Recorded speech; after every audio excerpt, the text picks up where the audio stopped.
rewind. Unbelievable. Great playing. We're going. I like the aggression. We probably dropped a great car. You can go tell all those guys up there they can suck it. What we're about to do is not a good idea. All good. What is he doing? You gotta be kidding me. Half the pack is flying apart. They're so nice to See at the line. Oh, pack of cars come piling in as well. Jump. Coming the line. Feel low. Come back on him. That was incredible. Dude, nobody better. Nobody.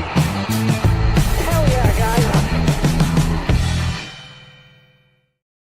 Woo! Let's go! Round of 8 time, playoff time. Eric, what do you think? Woo! Playoff. Let's go! Yeah. Danny, what do you think? Yeah, playoffs. Yeah. Michael, what do you think? Playoffs! Yeah! Fourth time! Let's go! Earned everything. Yoo-hoo. Woo! How's it going, everybody? Did we wake Welcome everybody check up? NASCAR. We did it for you. I think I just woke everyone up. Yep. We're ready to go. Welcome into what is sure to be an energetic and fun episode of NWP. We have plenty to talk about tonight, whether it be more updates on NASCORT, whether it be on different stuff that Steve O'Donnell has said, horsepower, other things like that. Vegas is coming up. We have a ton to go over. But first, let's look back for the first bit of the show at the Roval. The Roval was this past week, and there was a lot to talk about. I think let's start off, though, with the guy who passed the line so far ahead of everyone else again that by the time they actually had the playoff coverage going towards the line, you had completely forgotten that the race had already ended like a minute ago. Shane Van Gisbergen wins another one at the road courses. That's what, 5 in a row? Yeah. Yes, sir. Yeah. 5 in a I row. heard was there a report out there or somewhere, a quote where SVG said he actually like pulled off after the checkered flag to watch the crazy finish behind him on the big screen they have there on the back. He literally was that far ahead. He's like, let me just pull up a nice little drive-in spot, get a good view. Oh shoot, look at those peasants wrecking each other for 18th place. Couldn't be me. Just eating his popcorn. What are they? Do they have popcorn in New Zealand? Is that like what's like the snack? What is like the? I was gonna say the state snack, but I guess the country snack in New Zealand. What's the cuisine like? And whatever it is, he's just popping a few of those. Yeah, 5 wins in a row for Shane Van Gisbergen. Just, just incredible. Absolutely. Definitely has. Oh, they're popping kiwis. That's what He's they're just eating. kiwis. He's definitely guess there you go. cemented a record for the most wins by a rookie. That's for sure. Vegemite, is that the official snack of New Zealand? Someone says in the chat. I don't think they're I don't think they're eating kangaroos in New Zealand. I'm pretty sure that's got to be. Come on, guys. We can be better than that. They're not eating kangaroos. I bought these actually last week just in case he won. They're mini kiwis. Oh, like they're the size of grapes, and you just pop them in your mouth and eat them. I'm gonna let them thaw because I didn't know that was a thing. I didn't either. I was like at Publix, and I was just like, damn, this is a perfect prop for when SVG kicks their ass. We love a good prop. He put the throwdown on him falling apart for the last couple laps. No, that doesn't make a difference. Still wins by 15 seconds. Yeah. Just insane. So after this win, SVG, NASCAR hasn't updated their site for it yet, but SVG is now in a 5-way tie for 4th in most road course wins in NASCAR Cup Series at 6. He's just 1 behind Chase Elliott, which would also be the most road course wins in active drivers. And if he gets 3 more wins, he will then tie Jeff Gordon for first with 9 wins.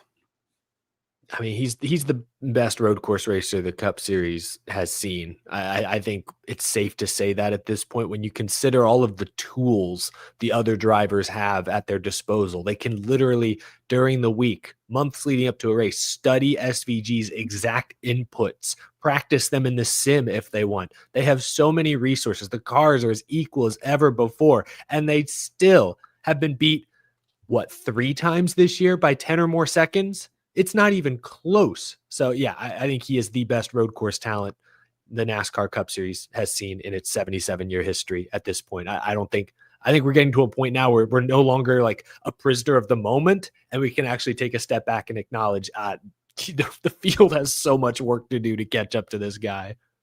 Well, to be fair, Bell and Larson, at least, like they gave a fight. Now, it was clear that the 88 was better, but that was probably the biggest fight I've seen anyone have for him of just the regular guys in the field. I would say since Coda, because I mean, unless you want to look at the Xfinity series and him and Connor Zilic going back and forth, Sure. but that's a whole different type of car and driving style and everything like that. I mean, I've seen the debate. Is he the best road course racer we've ever seen? And I got to admit that it's getting harder and harder. I know prisoner of the moment and all that. It's getting harder to kind of deny it at this point. Like he's just that damn good against the field over and over again. And for a while, we're like, oh, Sonoma or Watkins Glen, they've been there before, the Roval. And it's like, nope, it's the same result. Even like when you think he's down and out, or like they finally caught up to him, like Larson and Bell in the closing laps, look at how quickly he put up all that time on them. Like they were still battling. I don't know how many laps were when he made the final pass on Larson. There weren't many laps left, but he still drives away then by 15 seconds. So it's like they did pit, I thought, right? Oh, you're right. Never mind. But he did drive out to a few second lead. And then, but that's the point, is like, he's so much better than them that you have the second place car. We're used to like 25th on a road course. We'll throw a Hail Mary and pit at the end.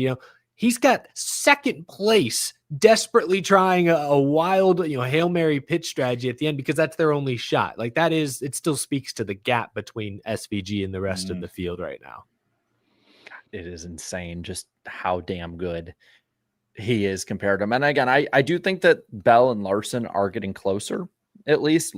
Bell especially, I think is the one that's going to probably give the biggest fight. Unless he's the only one who's beat him this year, technically, or won another race. Yeah. But like, I feel like it's going to get closer, maybe not the start of next year, but maybe like towards the end of next year into 27. I know a lot of people at home are probably like, no, I want to see someone different win. These races used to be so fun. But I do feel like the field is going to get better at some point and start catching up. Like there's a kid getting into that same team car next year that I don't know. It might take a race or two, but who knows? I think Zilic could, if he lines up side by side with SVG. I mean, we've already seen fireworks between those two in the Xfinity series. Who's to say that's not a Cup Series battle this time next year? I do think there's a very strong chance he hits 10 wins before anyone can catch up to him. Ooh, like you saying he wins? So you think he wins 4 more? Is that what you're saying? Yeah, I'm saying I think it's a good possibility that he may not lose again until he's hit that number. Like total or the streak? Because like I think 10 in like having a double digit. Oh, I mean, he might win 10 in a row, but I'm saying just getting past Jeff Gordon's number of 9 to get to 10 wins. I think it's very well possible that no one's going to beat him until he hits at least that number even. God, so that would bring us to like what the only road course he hasn't won on is Coda. So that's the only one that he hasn't gotten. He's won every other one. Pressure's on next March. Pressure is on. I'm curious. That means he'll have to win. Let's see. I'm pulling up the schedule. Well, he'll have to win every road race. He'd have to win. Okay, he'd have to win Coda, so that'll put him at what, 6 in a row. Mm-hmm. Then the next one after that is Watkins Glen in May. What the hell is that about? So that's 7 in a row. San Diego would be 8 in a row. Sonoma is the week after that, 9 in a row. And then the Roval, I guess. And then, is that it? I think it's the Roval is the last one. I think there's only 5 next year. So he'd have to sweep all of them next year to make it to. I mean, he did it. He damn near did it this year. But by Sonoma, he could pass Jeff Gordon's number. Yeah, could. Damn, do it in his home state, Jeff Gordon's home state too. Brutal. I gotta say, I think Jeff Gordon's 9 is still more impressive considering that he only got 2 shots at a road course per year. See, so I think that's one for that side. I think the other end of it though is like the competition for Gordon was not as high as it is now. Like the True. Cup Series teams now and drivers, like they have to be good at road courses because it makes up so much of the schedule. Whereas like who was Jeff's really biggest, opponent like at that time? Probably like Tony Stewart, Robbie Gordon, Bill Elliott, Stead, maybe briefly. Rusty. I don't think he wasn't good at that time. Ricky Rudd, like Ricky Rudd, sure. And I'm not diminishing those names because I think they're really good. What I'm saying is though, look at today how many there are. I mean, Kyle Larson, Christopher Bell, Ty Gibbs, Chase Elliott, William Byron. Hey, Chase Elliott's still consistent at these. No, I was smirking at Ty Gibbs. You just kind of snuck that in there. Really. He was the only one that kept pace with him in Mexico.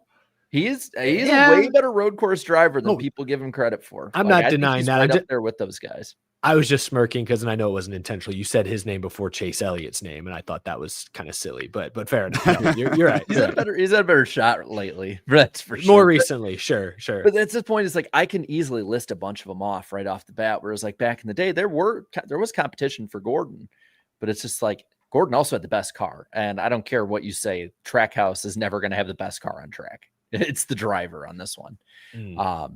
I want to see him break the record. I do. I'm going to appreciate this as long as he lets it run. And if he gets good at ovals, God, man, watch out.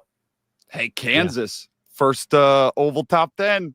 Yeah. And how fast he was at New Hampshire too. I think at some point he will get better. And we saw Juan Pablo Montoya eventually get better at him. Yeah. And Ambrose too. Ironically, SVG is the one pick Fabiano here got wrong last week. And I had actually wrote down his pick as my number one, assuming he would just take SVG. And so we'll talk about how that shaped out points-wise later on. But Jeff robbed some points from us, and I got a cup win. So I'm looking forward to seeing how that is later. Well, before we get to some of the other shenanigans that played out, I do want to talk about one guy because we got through all this cleanly, except for Kyle Busch. That was one of the most unintentionally funny calls I've ever heard. They negotiate it perfectly, except for Kyle Busch. And he's sitting there smoking. And I was like, that is Kyle Busch's tenure at RCR in a nutshell. I posted a picture of his M&M's cars yesterday, just like made me realize, dang, what a special run that was to get to see that exist and happen. Because now I'm like, watching Kyle Busch is just so sad these days. Kyle Busch might have the ugliest carousel of paint schemes of any like contender, if we can even call him that. They're pretty rough. I like the Cheddar's car looks okay, but like, what the hell was his scheme this week? Like, what was that? Wrecked. Might as well, yeah. Forget AI slop; it's RCR slop these days. And I'm not hating on the designer. It's just they have horrible logos. It's like these companies that they read like Star Wars droids. Like it's just what is this? Roger. How do you like damn clankers? Slurpee car. Actually, the 7-Eleven scheme was great. Actually, I forgot about the green Slurpee car was good too. He had a couple good 7-Eleven. See, when it's a recognizable brand, it's great. But then he'll have CX-47 Chevrolet, and I'm like, what the hell is that? What is this? Computer code? What am I trying to decide? Random ones that I do like is that lawyer group that gets with me every now and again. They had Morgan. Morgan.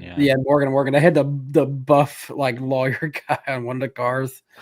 That's one of those weird ones. I'm not a fan. We went off on a 2-minute tangent about his paint schemes because we don't want to talk about how horrible he's been in this car. I mean, the thing that kind of annoys me, because I was a Junior fan, obviously. But and so I didn't like Kyle Busch for a long time. But the thing that annoys me just from a pure fan perspective is that Kyle Busch's last few good years, like of his at the exit of his prime into his last years, are now being wasted here at RCR. I mean, this team's a mess. We've seen it all year, top to bottom. I mean, hell, we'll talk in the Xfinity series about how much of a mess it is a little bit too. And I think if he were in a competitive car, I don't think he'd be a championship contender at this point. I think that he's starting to age out, but I think he'd be respectable and be contending for a few wins every now and then, at least. Maybe he'd be like on a Keselowski arc right about now. Yeah, somewhere maybe around there. If he was in a car that still mattered. I mean, but but let's blue just collar car. We got to give him some slack.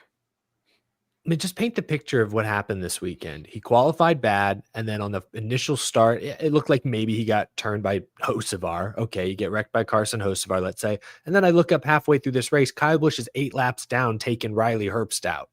They're like, look at the company he surrounded. You know what they always say, you can judge a person's character based on the company they keep. The company that Kyle Busch is around week to week is not good. It's bad. And I, I don't want to pile on Kyle Busch for the last few weeks because his crew chief's out, lame duck season. They have an interim in there. Like the last few weeks, okay, that's kind of a wash. But to your point, Jared, before he got to RCR, remember his last year with Gibbs? I know there were distractions. His only win was that fluky dirt win. 2 years before that, 2020, his only win was that wacky Wednesday night Texas race at the end of the year. Like even at the end of his Gibbs tenure, the magic was seemingly not there. Even pre-next gen, it's like, they had a falling out with Adam Stevens. I think it was Ben Bayshore, maybe one other guy. I forget who it was. But like, it's just, he hasn't found that winning combination again, Gibbs, RCR, consistently since 2019. And that's more than half a decade ago now. So I'm with you. It's a shame because these were supposed to be the final years of his prime. And it's just not fun. It's not fun to watch at all, unfortunately. To kind of finish it off, I'll paint this picture because I know there's a lot of people who are like, he just needs to get out of RCR. Okay, if I paint this picture for you and you don't know the driver, it's just a silhouette, and I say, this driver is going to be going on to age 42 season, has not won a race in like 3 years, possibly if he doesn't win next year, and has really not been competitive for a championship in any form since what I would honestly say 2019 when he won the last one. That was the last time he was legitimately competitive. I think he can have a bump up and still be pretty good, but like these people that think that he's just gonna, he'll go back to Gibbs or in the 48 or do whatever. He'll get a good car. He'll be in the 2 car and he'll be a championship contender again. It's like, no, he's not. He's like, I think the goal now is get a win before he retires. Like this is not someone who's going to have a Denny Hamlin type run. And that's what makes what Denny Hamlin has done all the more impressive, not to change the subject, but the fact that Denny, with different crew chiefs, different generations of car, few years older than Kyle, continues to win 3, 4, 5 races a year without hesitation. Like that is impressive because I mean, the entire time they were at JGR together, I think we had kind of our internal pecking order was Kyle Busch, Denny Hamlin, and then it would be Edwards, it'd be Kenseth, it would be, insert Logano. But now it's like, shoot, it's just wild how they've aged so differently. Denny's aged gracefully, let's say, and Kyle just hasn't. And it's a number of factors. It's not always just one person, but it is wild to look to have this conversation 5 years ago, let's say. I just want to see him win the Daytona 500 one time in his career. That's the biggest one that I want to see him get. Agree. That'd be cool. Well, we talked about Hamlin, of the 2 elder statesman driver. He is the one that's in the playoffs. And I think we can kind of turn on over into talking a bit about the ending of the round of 12, basically, between Chastain, Joey Logano, and then some other stuff that's swirling around through the week. Whether you listen to the radio chatter of I think it was the 48, 41, then the reaction of Denny Hamlin. There's been a lot of, I guess, probably I don't know what the right way is to say it, but for NASCAR's sake, like unneeded talk about it on top of it already happening. At the end of the day, bottom line is, just like we said last year, he is inevitable. Joey Logano advances on still. Show us the shirt, Michael. There. Alex Bowman just cannot escape like the Roval without some kind of controversy happen that results in the 22 advancing. It's insane. 2 years in a row. Yeah, it's so there's so many things that happen on that last lap because when they took the white flag, Chastain was in over Joey by 1 point, and that would have been huge. Knock the defending champion out. Trackhouse in the round of 8 with all these heavy hitters. Whoa.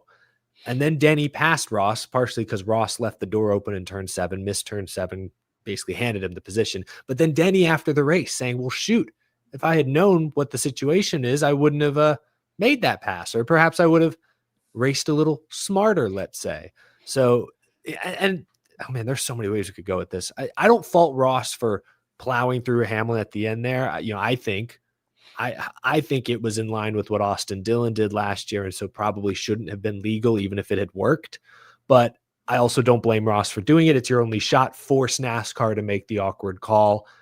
I don't know if they would have, because they didn't make the awkward call when Harvick tried to dump Kyle Busch. That one also didn't work. So if this one worked, I don't know. It would have been interesting. I don't fault him for doing that. I just find the discourse so confusing this week, because I listened to Hauler Talk with Mike Ford, and I know he is not the competition director. He's not Elton Sawyer who makes these decisions, but he is sort of the mouthpiece. I view him as like a window into what NASCAR is thinking on these topics. And the messaging on their podcast this week was very confusing. It was, hey, would Denny Hamlin have been punished if they had told him the point situation and he hadn't passed Ross Chastain? And it was like, well, yeah, we probably would have looked at it. Probably wouldn't have been punished, but we would have looked at it. Okay, so which one is it? That's not exactly the clearest picture. The clearest description they gave is, hey, if you're on the track, you're allowed to be radioed about the points only if they specifically pertain to you, your car, and your situation. If you're Denny Hamlin in that instance, and you are not battling for a points position at that point in the race, they don't want the team radioing them that information because they could manipulate the race. It's just such a, I don't know. I wish there was a way to make it black and white. I don't know. It's just really aggravating that's like, there's the report that they warned a couple of teams on the Xfinity race for talking about points. It's like, what are we? There was Zillage, and he was leading. Yeah, like what does he care about points? I don't know. Part of me honestly says let him go for it. I don't. Team orders are going to happen. Like, just let it happen to some degree. But I don't know. I just hate trying to over police this kind of stuff like that. I agree with the over policing part for sure. Where I disagree, it's not teams anymore. It's teams, and then it's their OEM teams, and then it's other teams that they might work with, and then it's Denny Hamlin who is going to lay it. Like, if he knew, he would lay over because he's scared of Logano. It's just at the end of that race, you could argue, especially if Hamlin's in that we saw probably 4 or 5 different drivers just basically laying over. We're just going to be cannon fodder in the way, just like, I won't say just like, it wasn't as egregious as Martinsville. Probably just because it was only 3 races later for Martinsville last year. But I'm sick of it's constant. It's every year now at these cutoff races, these teams are pulling these things and they're put in the position. Like, I don't blame them the same way you said. I don't blame them. I think if it worked for Chastain, strip it from him. Like, you can't be encouraging people just taking people out on purpose to advance. It's not in any way, I think, a showing of talent. It's in no way showing of, good championship contender and advancing. If you basically play bowling to get through, I'm just sick of it all. I've been saying it for about a year now. It's these elimination races that cause the biggest controversies, and it's probably going to happen in 3 weeks at Martinsville. Like, let's be honest, it probably is. And it'd happen in any system, but it just happens all the time. Now that we're in this championship 4 that we are, and we'll talk about, this round of 8 that we're heading up to championship 4. The people that we have, I feel good about 2 of these Penske guys even getting a win in this round, just like we've seen in the last couple of years. And then I see a situation where maybe Elliott or Byron could sneak out the Talladega win, and all of a sudden we're at Martinsville. And, earlier we're saying, I think all 3 of these Joe Gibbs cars could get in. And all of a sudden, wait, no, only one makes it in. Who's it going to be at that point?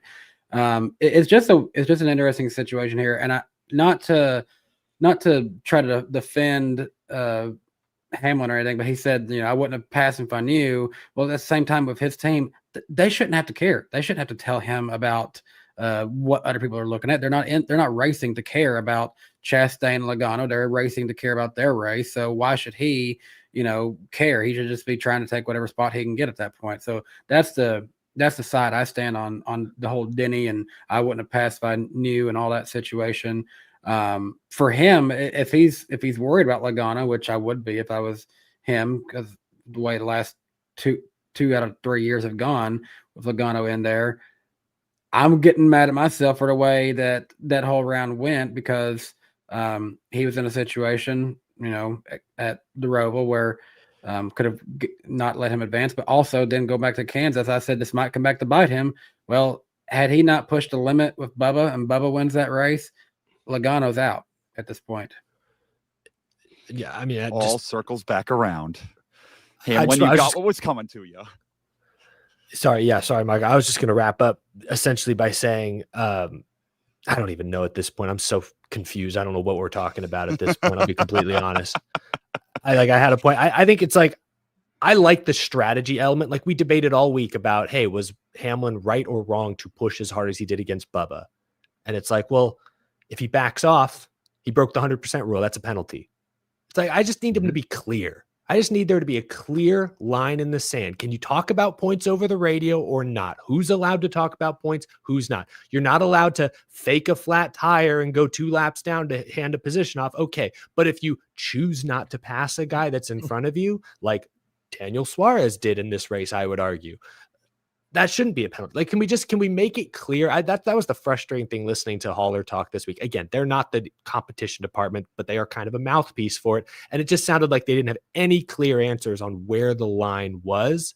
And that was frustrating because if we draw a clear line, like now we could actually debate, was Hamlin wrong to not see the bigger picture and leave Logano in the play? Like, I kind of like that Logano's future was in Denny Hamlin's hands right there. And there could have been, that's intrigue. That's drama to me. To me, that's not breaking the 100% rule. That's looking out for yourself. That's a strategic play. You're not trying to help your teammate. You're trying to help yourself, big picture. But because NASCAR has been so vague about this 100% rule in the past, now we're not even debating the strategy call. We're debating if it would have been legal or not. And that's the part that's frustrating. I just hope going forward, because there will be more elimination races, at least Martinsville will be elimination. Who knows about next year? Like, I just want there to be a clear line in the sand. What is allowed, what is not. And then we know. But right now we don't know. We have no clue whatsoever what's really allowed. Everything's reviewable. It's what it sounds like. And that's just, that's not strikes. Ball and strike calls. It's but like a ball and a strike doesn't usually change the game. Sometimes it can. Usually it doesn't. This changes everything. This is a pass interference at the goal line. That's what this is. You got to get this right. All it takes is one ball or strike the wrong way to completely change a series. And I get that if they're going to keep doing the stick and ball comparisons and all that, I'm just, go, Michael, go. I'm going to go on a rant if I can. Well, I mean, everything that we're frustrated about, I think we're supposed to be really excited, rah-rah about. At least that's what the mouthpieces keep telling us, that this is all so good, guys. The playoffs, it's the best thing that NASCAR has ever done. But then, wait a minute. Didn't the president of NASCAR say today, the playoffs, I don't know how I feel about that. Like, that's starting a whole nother conversation, but we'll get to that later. Yeah, we'll get to that later. I'll just end on this. I find it funny. So many people who criticized Hamlin for not, like for what he did last week are now upset that like he didn't roll over this week or vice versa and all that. It's just, this whole thing is to me so muddied up and I'm tired of it. I'm tired. And I know it happened. I know back like when Earnhardt was going for championships, RCR would bring like an extra car to start and park. So he wouldn't, would have more of a buffer, and Hendrick did the same thing.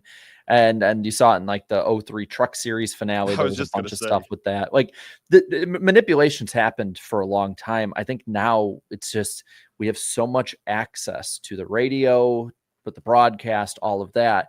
You can't ignore it anymore. It's right in your face. Like before, we were all blissfully ignorant about a lot of it, or being like, it's kind of sus a little bit, but I can't prove it. It's like now you literally can. Like everyone's itching their arms now. That's true. No, and I think that's the best way to put it. And to Michael's point, though, like this could have been an exciting, intriguing moment. Did Hamlin make the right call? Instead, we're over here debating, hey, would Chastain's move have been legal? Would it have been legal for Hamlin to even lay over because of the radio? And that's the part where NASCAR needs to make that part clear going forward, and they haven't yet. And that's where I think the frustration stems from for me. And it's like we keep having these frustrations over and over and over again because now there are 3 different 2003 Truck Series Homestead races a year. Like all these cutoff races, everyone's trying to manipulate it to work in their favor. So, and all the access that we have, listening to the radio, there's just so much more opportunity for crap like this to happen. And it takes away from what we should be focused on, what we're supposed to be focused on, the race, the playoff performances, working their way through the rounds. I'll add, I thought that was actually a good race. I know a lot of people didn't. I don't know why though. There was tire degradation, 4 seconds of fall off, comers and goers, strategy throughout. There's actually battling for the lead with SVG. Like, I thought it was a really enjoyable race. Like, as somebody who is very pro bring the oval back, I was like, I'd be okay with a every other year thing. Okay, like the Roval is enjoyable. It's really fun. Like, I think the only reason people really hate so much on the Roval is because the oval with this car is so damn good. Like, I thought it was still a good race. And there has been no talk about that at all this week. There's been no talk on how far Goodyear has made it with these tires at these types of tracks. And I mean, if we were focusing on that part, there'd be a lot of positivity, especially with the news we heard today, going into next year for the road courses, that there could be real improvement. And we're not talking at all about that. It sucks. So with that being said, and all the playoff talk, the playoff grid. For those listening, Denny Hamlin is +8, Ryan Blaney +6, +4 for both William Byron and Kyle Larson over Christopher Bell, who is the first one out, -14 for the Chase duo, and Joey Logano -24. But the Bobby Yaga is still there, as I like to call him. What are we thinking, guys? Is there? I think Joey Logano is in must-win already, and I think they know that going in. -24 is just a number. Champion. He can win this race, no problem.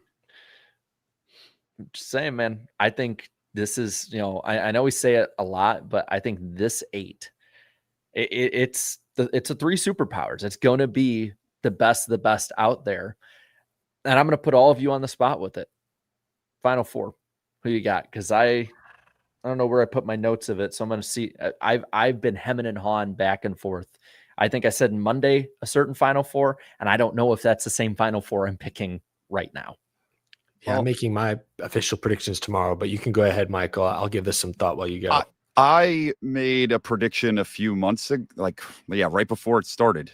That wasn't that long ago. Anyway, all 4 of them are still a part of it, so I guess I'm going to stick with that 4. I had Bell, Briscoe, Byron, and Larson.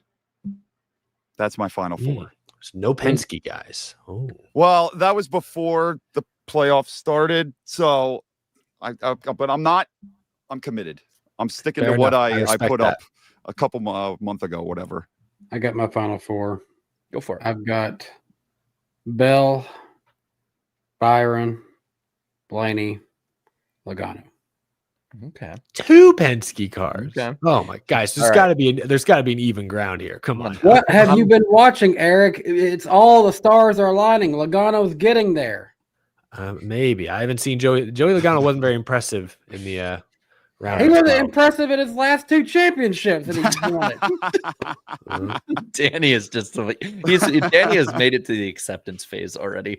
I'll give there are mine a here. few guarantees in life: taxes, death, and Logano's inevitability.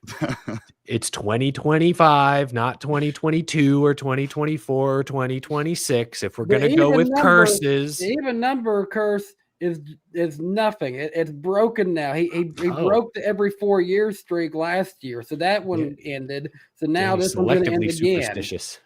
Okay. All right. I'll give my They're final. Talking about changing this playoff thing, so he needs to win it one more time while he can. Jeff Gordon. He tied Jeff Gordon. Can you imagine? You thought last year was bad. He's had a better season this year. Imagine if he wins this year and ties Jeff Gordon and all the Gordon Logano comparisons. I would admit, I would just sit back and watch. I'd make so many videos about old head Gordon fans getting mad. It'd be great. Anyway, my final 4. I got one more thing. You say this, and I got one more thing. All right, my final 4. I'm gonna go Blaney. I think he's the strongest car out there. I'm gonna go Bell. Briscoe, I'm still high on. And I think I'm gonna shock some people with this one. I think he has the best chance of his team to make it, Chase Elliott.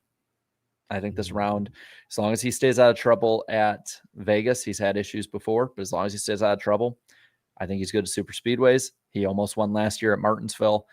I think he could win any of these 3 races. Wait, I think people are underestimating him. So Are we Blaney, saying no Hamlin? I'm saying no Hamlin just because I'm saying no life's Hamlin. not fair.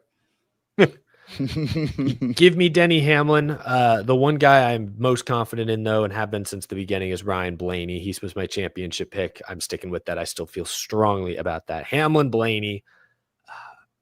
I think Kyle Larson's the best bet out of Hendrick. I just think he is. I think he's really good at Las Vegas, arguably the favorite here. Talladega, super speedways, he's actually been really good this year compared to the field. And then Martinsville, he could win Martinsville. He's done it before. So I'll go Larson, Blaney, Hamlin, and then I need one more Gibbs car. I'm torn between Bell and Briscoe. I think I'll go Bell because he has a 10-point advantage. There are more paths, perhaps, for him to make it. So give me Bell, Blaney, Larson, Hamlin, with Blaney winning it all.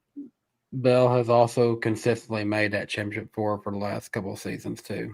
He tied last year and was eliminated on a technicality, but I think he'll get some redemption. Oh, yeah, you're right. You're right. Yeah. Sorry. But he's been up in contention every time. I will say with the Larson part of it, Talladega and just super speedways in general, I'm pretty sure he's gotten a top 20 in every super speedway race, and 3 of the 5 this year he's finished top 10, including a few top 5s in there. Like he has a 3rd and he has a 2nd. I know that 2nd at Atlanta was I think that was 2nd was the Hocevar, where he almost beat him. And yeah. So one more thing to add about the Logano situation if he wins the championship again. Who is laughing now, Joe Gibbs? Because the guy who was supposed to replace Tony Stewart has already won more championships than Tony did in the 20. If he wins one more, he'll win more championships than Tony, period. Yeah. Well, the crazy thing is Joe Gibbs hasn't won a championship since 2019. That's a drought. Yeah. They let that guy go. Now he's sucking in the 8 car. Well, none of Joe Gibbs's current drivers have won a title. So that's awkward. I think they will at some point, but yeah, well, maybe. Oh my God, I just thought of something. Joe Logano has as many championships as Joe Gibbs Racing has since I let him go. Ouch. I actually thought he might have had more. And I'm counting Furniture Rows just because that was a JGR powered car. So think about that. So technically he has more. I was going to say that's a little bit of a stretch. Oh my gosh. He has more. Hey, I mean, blow up. We were talking about the Twitter talk the last 24 hours has been about the fact that Penske, Hendrick, and Gibbs have won the last 21 championships, and when it comes to powering those cars. So figured I'd bring that part of it up. But I think it's cliched to say, but I do think any of them could rise up at any point. I mean, we were counting Chase Elliott out the last round, and he won at Kansas, and he was running top 5 all day. Like Briscoe early in the year, everyone's like, man, this dude's like, he's really underperforming, turns it on, gets a ton of top 5s. Logano is Logano. Bell always up there. Larson and Byron are elite. Byron, this is a weird stat. Since his win at Iowa, he's led 5 laps, and those were all at Daytona. Damn. It's funny Where's how the 24? I'm going to be looking back, and not even to this round of 8. If Hamlin misses this championship 4, I'm going to keep looking back at that round of 12 as being essentially what I think costed him being there the most, because what little things happened that led to the 22 being in, I feel it's going to come back to bite Hamlin. If Logano wasn't in this round, I would have Hamlin in my championship 4, but I can't because I cannot doubt Logano after last year. Isn't that so Denny, though? That's just how it is. The Cup Series goes for him. That's always how it something. And he goes ahead. He puts his own driver in the fence. He goes and passes Chastain. Needed to just let him have the position. That'd be Denny. And at the start of the year, like I thought, with all the lawsuit trouble going on, I thought, Hamlin's looking good. This might finally be the year where he gets himself figured out, gives the proverbial middle finger to NASCAR, takes their championship. Maybe he'll just retire then once he got one. And now I'm just thinking to myself, I don't see him getting in this championship not this year now. I think he's overcome all the obstacles. I think the round of 12 threw everything they could at him, from drama to, and I think he survived it. I think he's good. I think he had power steering issues. I think he survived the bugaboos and is going to be cruise smooth sailing. This round's just so cutthroat, and we literally have 8 of the best right now in it. Well, we could probably dive into even more of it as we go, but let's finish off the Cup side of things. Let's go into the TV rating talk. There was some interesting news, some not so good news. Let's get into all of it here. The Cup race scored a 0.8 rating with 1.544 million viewers. It was down 36% from last year's race, but that was on NBC compared to this year being on USA, so not a direct comparison. Though through 6 races during the playoffs, they have averaged, this is the average race at 1.544 million viewers, meaning the playoffs so far, 6 races in, are down 38% year over year. Though, again, I have to add the last 2 weeks would have been on NBC in last year's deal. So it's going to definitely skew that. Xfinity got 808,000 viewers on Saturday night, and the trucks, turning it on during lunchtime on a school day, still got 279,000 viewers on Fox Sports 1. There was some talk earlier this week because there was a bit of like different summits and other things and industry heads too. And I wanted to add this one note into the TV part of it. There were Nielsen execs that were meeting at this, and they had said that actually NASCAR's 18 to 34 demo this year is up like double digits. And it's not like, 11 or 12. It's like into the teens and 20% increase in the 18 to 34 demo. So they're making inroads. The difference in a lot of these losses is just that the 50 plus audience has cratered for NASCAR this year. And most of it is because of like a lot of them fell off with Prime and then like the heavy cable side of it and everything like that. But it is interesting, while it is definitely a short-term loss, will that 18 to 34 demo growing be a long-term gain? Can I say something in regards to this real quick? Sure. When it comes to that, hearing that 50 plus, how many are dropping off?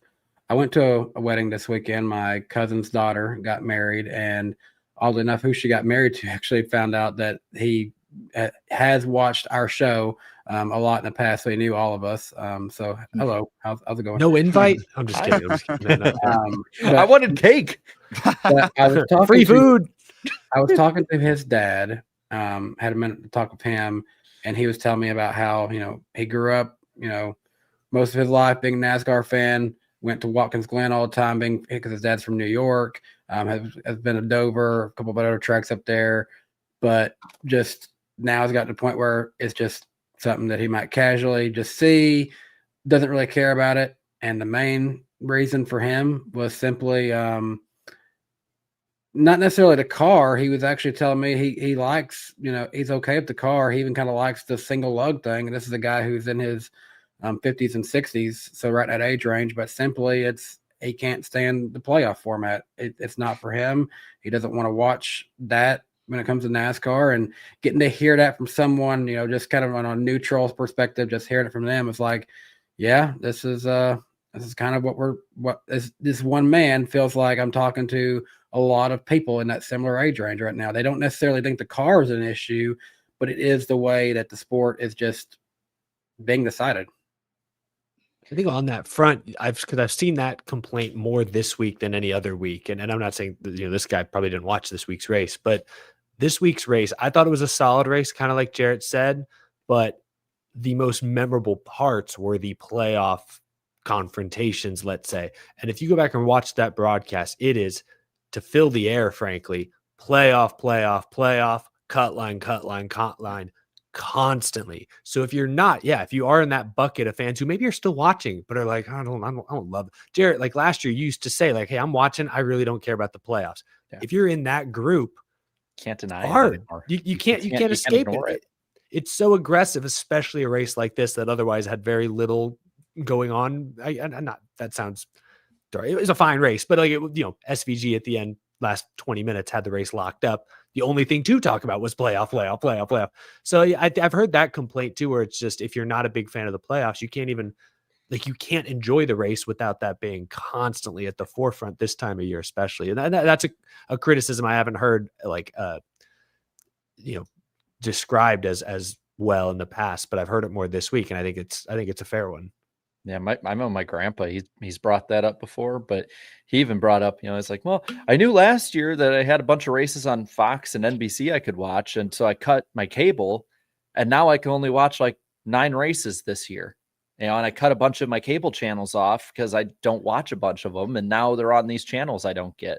So he's like, I watch more of the Xfinity series than I do the Cup series nowadays, because I can at least see it. And that's, I think it's all the playoff factor, the fatigue of other things. It's just, there's a lot of things to figure out. At least I say, at least compared to the Brian France era, at least verbally it's being acknowledged. Now we just got to see if it's like in practice acknowledged, but we'll talk more about that in a bit. Let's go to the poll real quick. About 10,000 voted. 18% said that this was a great race. 58% said it was a good race. So 76% net positive, pretty good. 18% said it was just an average race, and 6% said that they had a negative perception of this race. The 76% net positive would put this race 15th out of 36 polled road courses, so about right in the middle. And when it comes to Roval races, this would be 4th of 7. So right in the middle of Roval races, only 19. It's crazy. The 3 above it are 3 consecutive years, 19, 20, and 21. All, what are those? Gen 6 era ones. For the next gen era, this one is the top one over 23 at 71%, 24 at 66%, and 48% positive for 2022. So it's the most positive of the next gen era. It still hasn't reached where the other ones were of 85% or higher, though. As for the comments on it, the first one is from SBG. Is it positive, negative, or meme, or a mix of those? What do you guys think? Off a name like that, I'd say a meme, considering who won the race. Oh, good point. Yeah, I'll go meme. I'll say positive because I think they're a super fan. Says Harvick moment. Okay, never mind. I don't know how to describe that. I guess that's kind of a meme. Yeah, kind of a meme. It's a reference. That should be the next category. Reference. Some of the other ones. 8bog says, put it in reverse, Terry. No, that's a meme. That's a meme. No, that's a meme. Spencer says SVG is just him on road courses. CJ says Roval ran its course. Time to go back to the oval and 400 miles under the lights. Let's go. Tank Slapper says yet another controversy created by eliminations in the playoffs. Bring back full season points. Ceaseless Slinky says Hocevar can't go a single race without wrecking at least one person. And the gutter comments, I went to Jason for the gutter comment of the week, says this is why the playoffs are awesome. That was the most downvoted comment.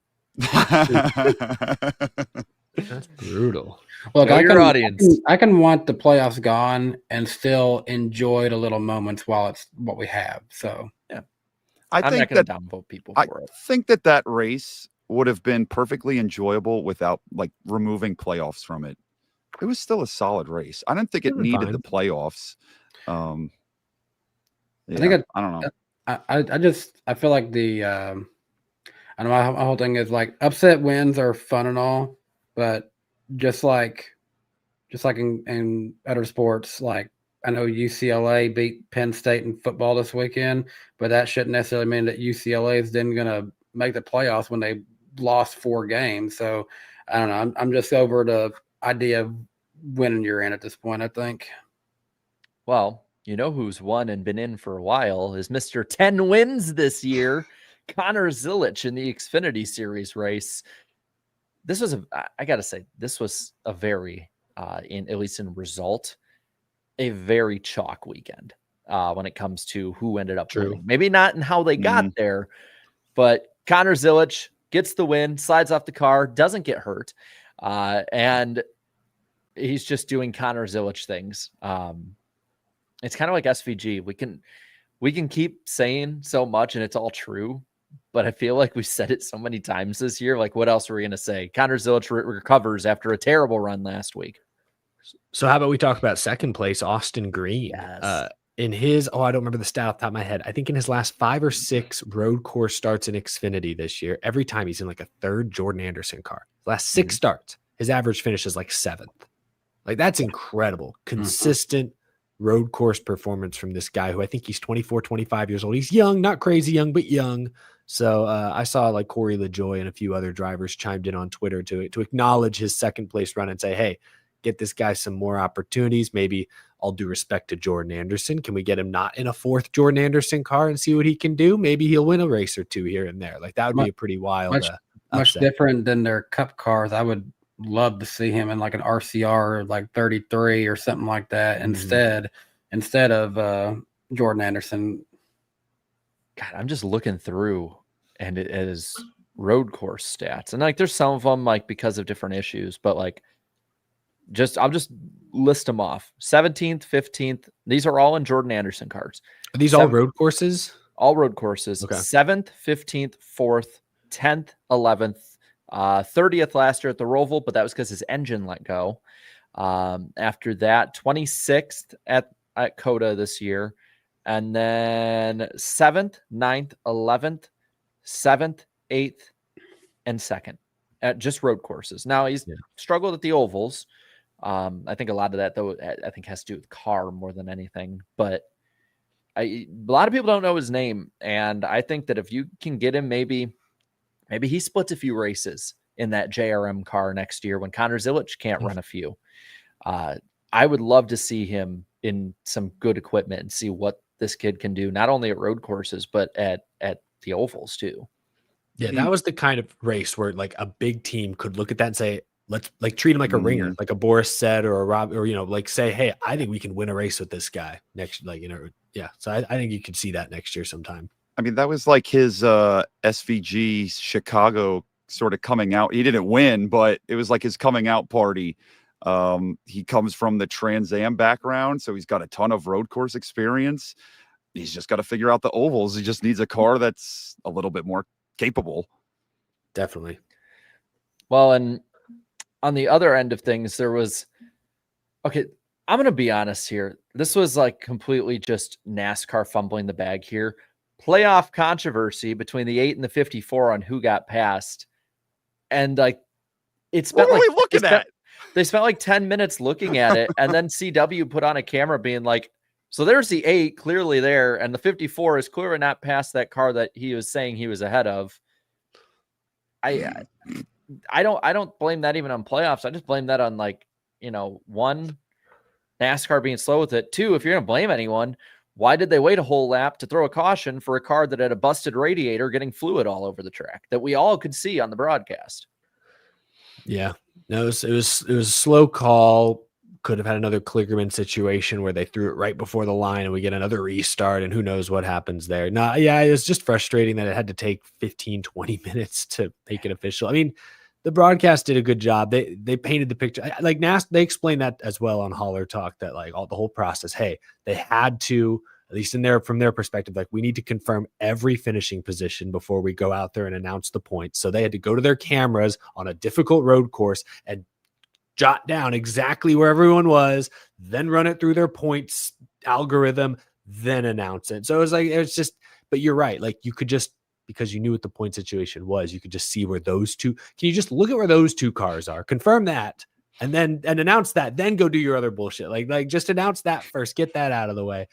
They didn't. I'm not mad at them for like getting it right, but there's got to be a quicker way. Come on, like it can't be 20 minutes. Like CW was sitting on that still image that we all saw, clearly one ahead of the other. Yeah. Like, guys, we got it right here. No, we got to make sure this is right.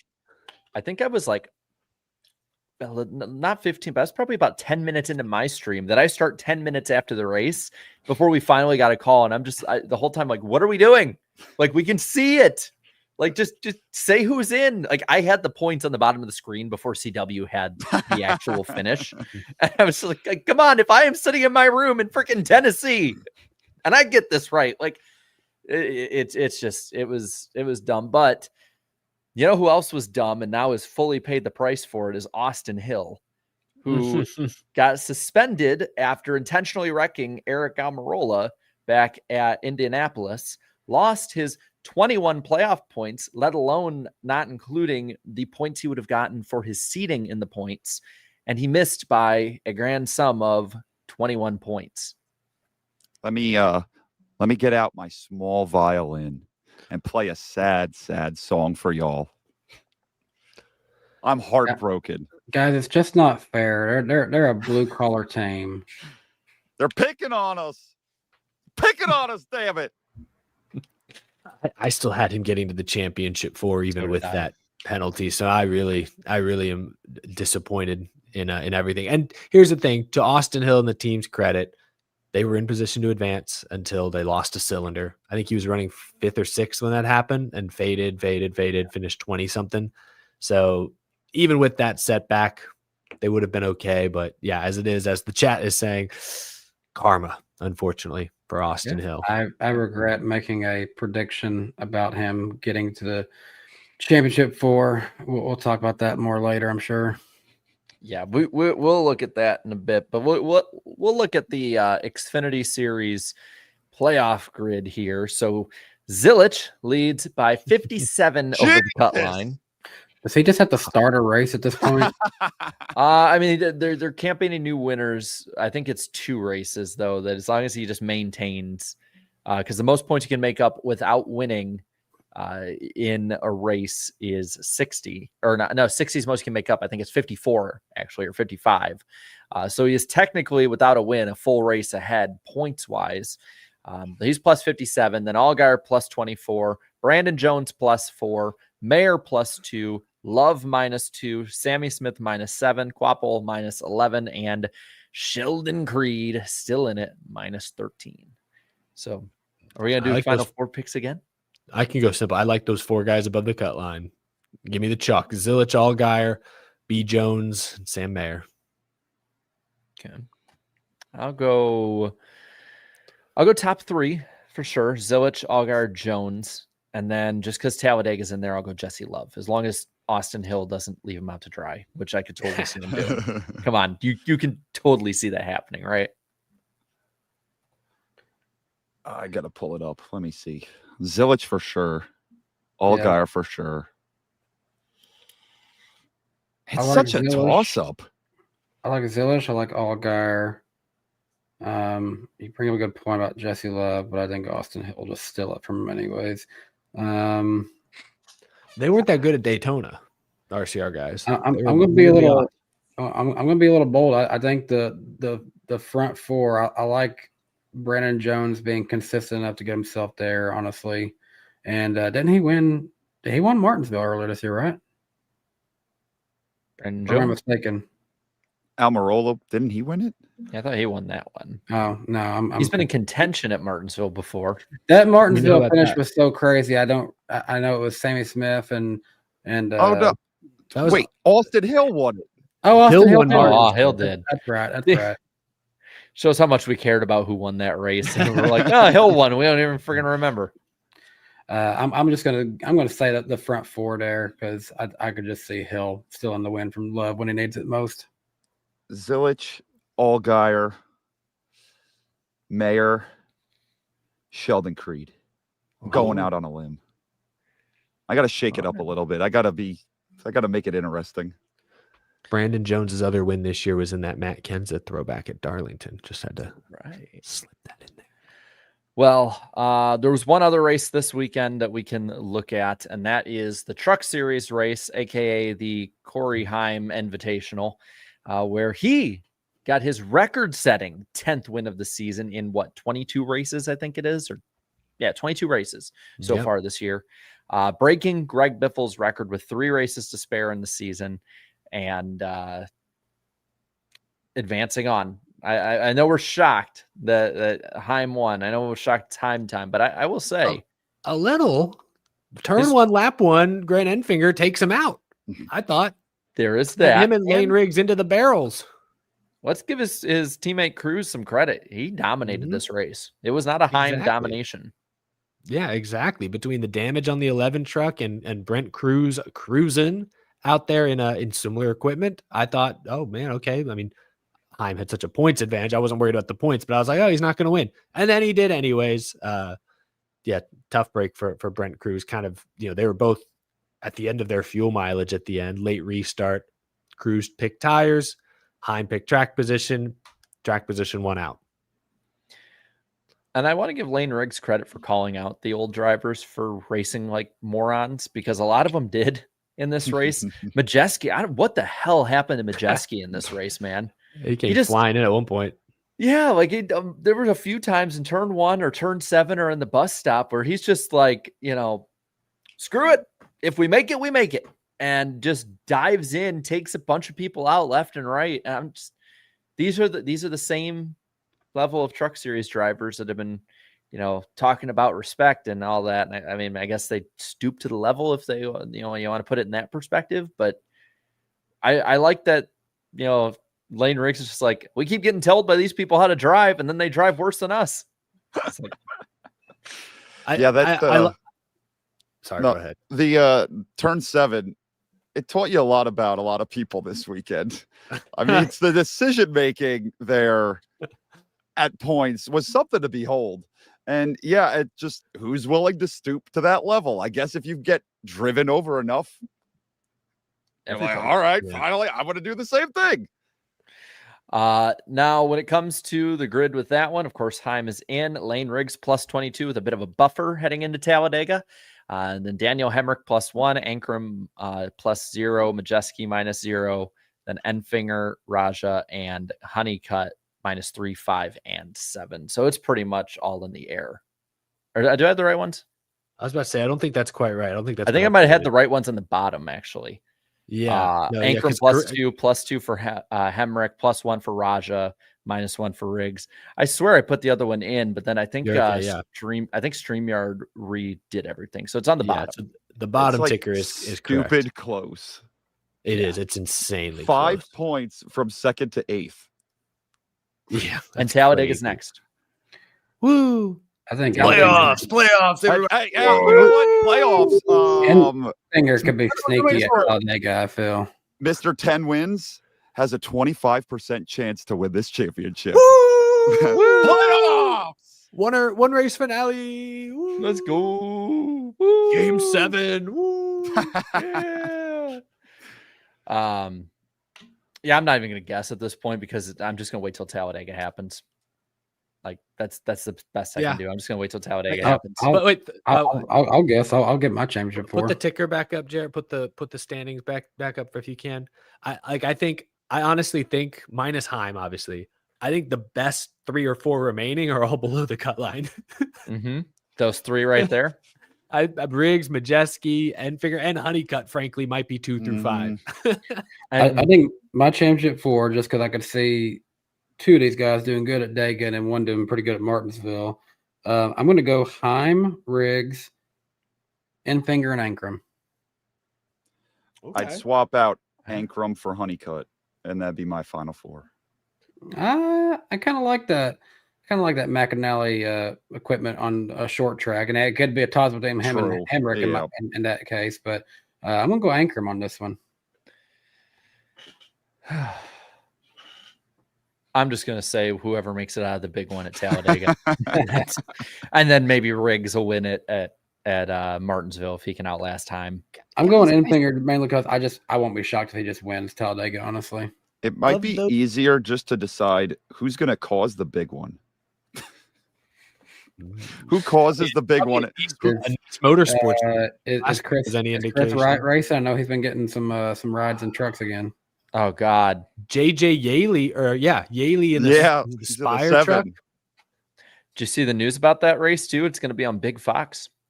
Oh, the stupid is going to be on another level on full display for the world. How many red flag over under 1.5 red flags? Over. Over. Over. My NASCAR on Fox hot take. If a truck race is on Big Fox, it should get the spring Big Fox crew calling it.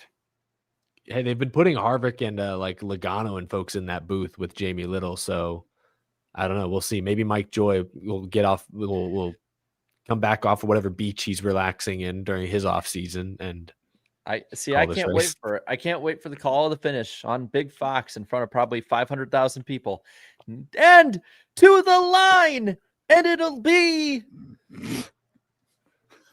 Corey Haim. It's Jamie. That was Brent Cruz. I think you were a bit too loud, though. I don't think Corey it would be. Haim. Wow. Yeah, what a race by Haim. It's Haim time, guys. More monotone. Kevin Hart chimes in. Yeah, well, he just put himself in a good position there. That's his favorite saying. Now, where's Daddy Die? If anyone out there has Thora, I want to know if it's smart enough to do, like, you just input Jamie Little and Michael Waltrip and say they're doing commentary on something at this point, because I know it can do voices of a lot of people on there. I don't know if I need to see more footage of that. I've seen enough of it already on FS1 on Friday and Saturday nights. You know what disappoints me a ton about that is they pulled Phil Parsons and stuck him in ARCA, which, I mean, ARCA doesn't get a ton of viewers, but he was like, I think he was the best part of those truck broadcasts. Let me see if I can find it, and then we'll move on to the second half of the show. Did y'all see that Adam Stern had put out I think it was the list of Motorsports viewership this week? I saw it. I know where you're going. Yeah, and it was like, oh, man. Let me see if I can find it. But it was like, it showed like the Cup race, and it's not very great. Showed like F1 and Xfinity right under it. There it is. So it's, it's like NASCAR gets like 1.54 million. Formula One, 931,808 for Xfinity, 279 for trucks, 168 for IMSA. And I'll ask you two that might not have seen it unless you guys have pulled it up. Like, you want to take a guess at what ARCA got this week? Where was ARCA racing? Was it on FS2? It was on FS2. Toledo? Was it on at Toledo? I think? Oh, I don't know. 60K. I don't know. What do you got, Danny? I go slightly higher. I'll say just 100K. All right. 32,000. Wow. We all have YouTube videos that dwarf that. I'm gonna say I'm gonna pull more people when I stream NASCAR 25 for the first time. Yeah, that's low. I mean, I guess FS2, who's tuning into, that's not really a channel you can just flip to on accident. That's one you have to seek out. That's like that ESPN 8 where they put on like the Snowball Olympics or whatever the hell stupid crap they got on over there. Roller derby. That's a pure sport that hasn't changed a damn bit. Roller derby. Someone said the population of Prosper, Texas. Actually makes it sound kind of huge. Plot twist, it was just Prosper. It was only them watching. Big ARCA fans out here. All right, well, let's head into our first super chat stage break of the night. You got to scroll all the way up for this one. Bailey, the first one, says, true stat, since Byron last won at Iowa, he's only led 5 laps, and those are at Daytona, 5 laps since August. I believe I repeated that one. Sloth Nerd says, rest in piss 21 ignition, bring on NASCAR 25. Alex Luft says, off topic, but as an animal lover, rest in power Theo the cat from Hammy and Olivia's YouTube channel. I know that one. I didn't know that was. Isaac says, gonna be tuning out for the season. I'll still watch this show, but with the nonstop talk about the playoffs, I'm just not having fun anymore. Sorry. Me on Twitter Monday through Friday. This is not fun. We're not having fun. I'm not playing the sounder because we're not having fun. Bailey has another one in honor of NASCAR 25. A few things from the last time we had a game. Ross Chastain and Justin Haley were both Spire drivers, and Priest was with JTG. It's been a minute. 4 years. 4 long years. Still in diapers. No. I thought he was in utero. Jeffrey King with a couple here says NASCAR 25 no disc version is a disgrace. Yeah, that's puzzling for sure. And then Hamlin's championship to lose. He may choke. Yeah, He may. He's been really fast this year. It would be a choke if he doesn't make the final 4. Garabuki says calling Logano a 3-time champ is like calling Olive Garden Italian food. Technically, yes, but like that's a good comparison. yeah. It really is. The creativity is amazing. Joshua Boston with a pity. Woo. Wow. Pity. Thanks, Joshua. If my calculations are correct, Byron, Blaney -27, Larson -34, and Bell -47 would currently be within 1 race of each other with 4 races to go this season. If that is the final 4, I don't think folks will be too upset with whoever wins the title. I mean, I think people will, but I don't think they'll have a strong argument. I think that's the best I can go with it. I think of the 8 remaining, Joey Logano is the only one I think that if he wins it, there will be serious uproar. I think if any of the other 7 win it, you'll still have your like, but I think even like a Chase Elliott or Briscoe, who's only come on strong lately, I think even if they win it, people will be like, I get it. Okay. Eric, you know what has to happen. It's for our own good. I mean, Logano might win it, and then Twitter will be for our very own good. Not for my ready. good. We're not ready for all the internet stuff with his championship win. The only way NASCAR is going to change it, it's for our own good. I'm too chronically online for the Jeff Gordon, Joey Logano comparisons to take over Twitter. That's going to ruin my holiday season. We can't let this happen. Do you know how quickly NASCAR changed things when July won championship after championship after championship? They tried to undercut him every step of the way.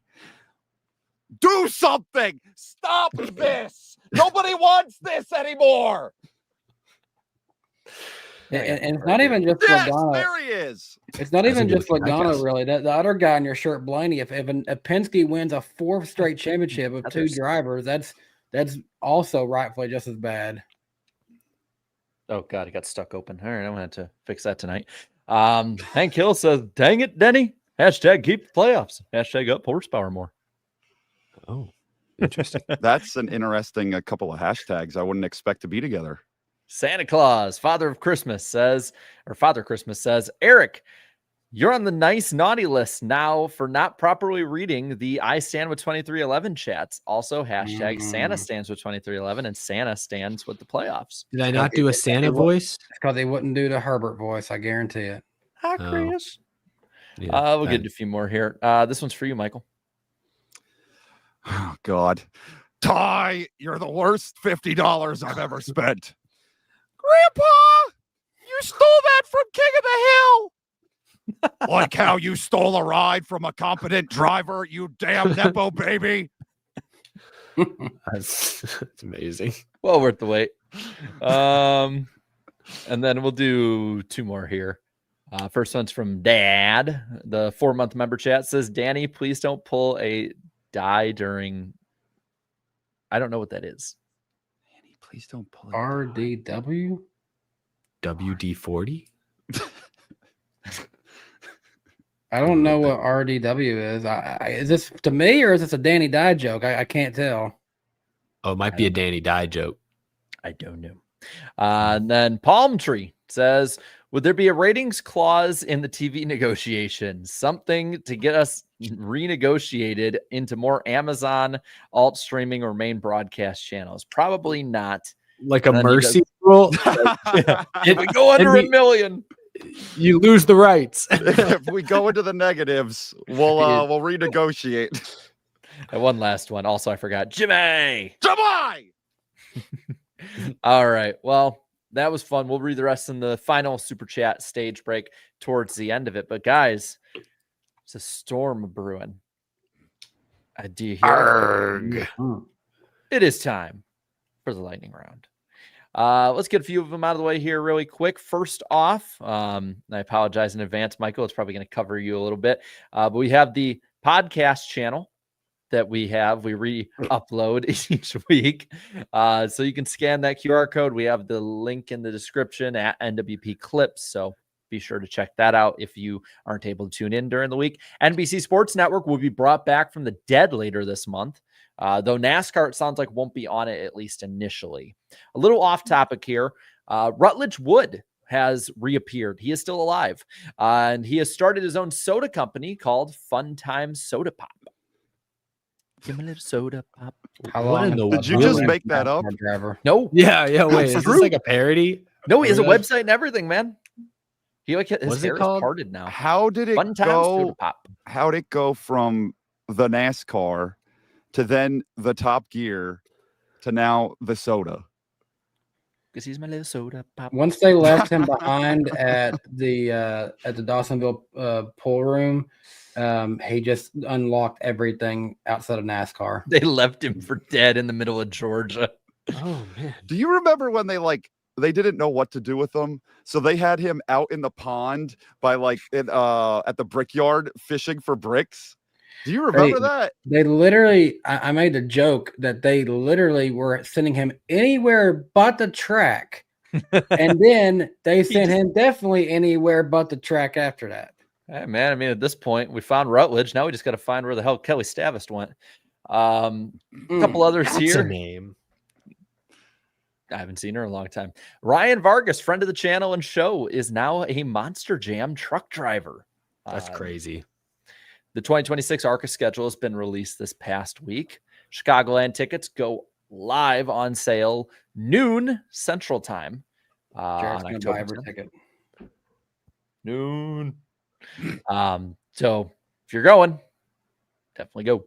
Harrison Burton's not returned to AM Racing in 2025. And did y'all see there was this tweet? There's an article from Adam Stern, or the Adam Stern had reposted on X, and it was let me find it. So, quote: "The incident started when a woman complimented another woman on her NASCAR shirt and then demanded it off her. At one point, they were throwing water bottles out of a cooler, and then it got even more disturbing when she briefly left and then came inside with a gun and threatened to shoot her for her NASCAR shirt at a Family Dollar."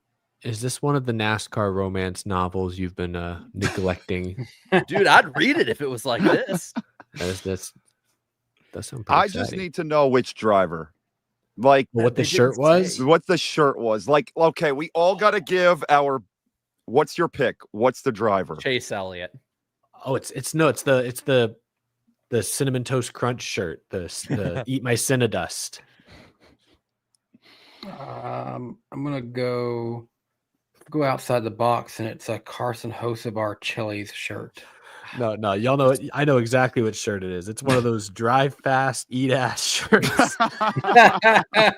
You just know it. That's exactly what it was. Straight from the Talladega infield. Exactly. You just know it. My mind went Ricky Stenhouse Jr. I'll tell you why. You might be able to say that he promoted violence at North Wilkesboro last year. So if somebody he's got rather violent fans. If somebody can actually find it, please let us know who it was. Did somebody get arrested? Because maybe there's a mugshot out there and they're wearing the shirt, and maybe no. visible. She it's the one who wanted the shirt was the one that brought in a loaded gun into a Family Dollar. You got arrested and you didn't even get the shirt? That's the worst criminal I've ever seen. No, now they get a shirt. I pulled a gun for a shirt, and all I got was this shirt out of it. Anyway, I thought that'd be a fun way to end off the lightning round. And a reminder that next week will be on Danny's channel on October 15th, 8 p.m. Eastern time. I believe, Danny, it's the last one on your channel. Last one on my channel. I cannot believe that it'll be over just like that. You know what else is over? The lightning round. The lightning round is over. Oh. But you know what that leads into? Headlines. We got another graphic for that. Well, when it comes to headlines, we can do a really quick reckless speculation. It's a rumor that went out. Parker Kligerman could be starting 10 to 12 races at JRM, splitting a ride with Raja Karuth. Wow. Now it's NASCAR Central that brings it up. So do we know much about this page? Is it like a I see it every now and again. Is it real? Is it parody? I don't even know. I think it's kind of trying to fit in the same vein as the Downfords one. Because I know like there's the Centel that's like a NBA Central parody account, but this is like I see that like, oh, you're NASCAR Central, you're not NASCAR Centel. I'm gonna be honest. I'm just sort of I'll wait and see if it happens because that's the same way I am with all the Downfords ones where it's like it seems kind of believable, but some of them have happened, but I don't know if I believe it or not. I just think it'd be odd. So Junior Motorsports is going to have one shared car between Quapple and Zilich. That's been confirmed because that's Rodney Childers. Are they going to have a second shared car? I don't know. I feel like I know, the owners championship and all that, but you'd think they'd want more guys going for the drivers because then who's going for the drivers? Allgaier and Sammy Smith. And that's it. I will say the only reason I bring it up is because other accounts then started running with it, which I was it could be true. Maybe there's some legs to it. Like I saw even on Reddit too. And I was like, okay, like if it's all over the place, then sure we can cover it. Like I'll believe it when I see it. But yeah, it wouldn't surprise me the way that it seems like Kligerman and McMurray seem to one way or another every other week try to avoid being in the Xfinity booth. No, I'm all for it. Like I think even if it's part-time, I think Kligerman and Elite Xfinity equipment would be fun to watch. Like it was at Daytona. Like I think it'd be great. Like I could believe it from that standpoint. Junior likes giving guys those opportunities. I just think it'd be odd for half of JRM to be part-time drivers. You know what I mean? Like that's whatever's best for business, I guess. Is there any like extra information on why Kvapil is going part-time? Like where did that come from? It's got to be funding related, I guess. That's what Junior was saying with sponsorship. Wasn't there just like at least for the full year.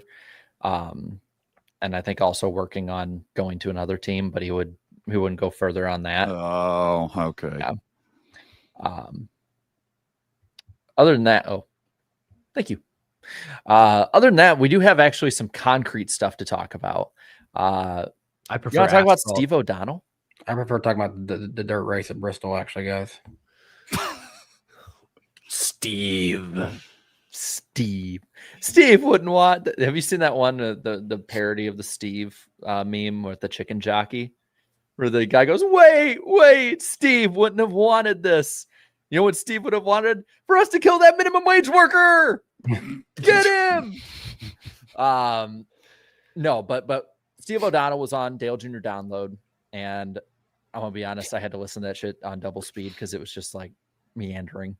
But a lot of stuff was in it, though, from horsepower to format stuff, schedule futures. So let's talk about the big one that we all, I think, are pretty excited with, and the chat's pretty excited with when they're not saying chicken jockey. And that is they're going up in horsepower at select tracks, as in tracks that are smaller than 1.5 miles, as well as road courses. So these tracks include Bowman Gray, Coda, Phoenix, Darlington, Martinsville, Bristol, Watkins Glen, Dover, Nashville, San Diego, Sonoma, Wilkesboro, Iowa, Richmond, New Hampshire, Gateway, and the Roval, because I've been everywhere, man. 21 races next year will be run with 750 horsepower.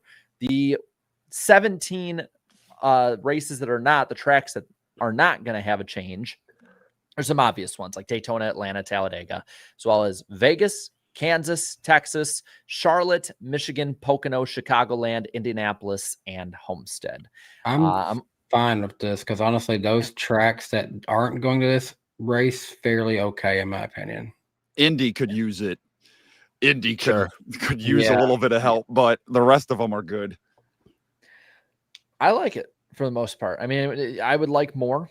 Obviously, I would be much more happy with like 900, but I know that this is a step. I really love 750 at Nashville in particular because this will give us the best idea of if it would do better at a little bit bigger tracks. Because yes, it isn't 1.5, but it's darn close to it. It's 1.35 or something like that. One. Like that's you're right. It races like one. And Darlington too. That was what got me excited. So when I had Steve O'Donnell on the show about 2 months ago, I asked him about the more horsepower, and he kind of regurgitated the same rumblings from over the summer that, we're looking at it, trying to figure out specifics. But he said, like, we're trying to figure out, does Phoenix count as like a short track or is it not? And that had me thinking like, damn, so like you'd only increase the horsepower for what, Martinsville and like Bristol, and that's it?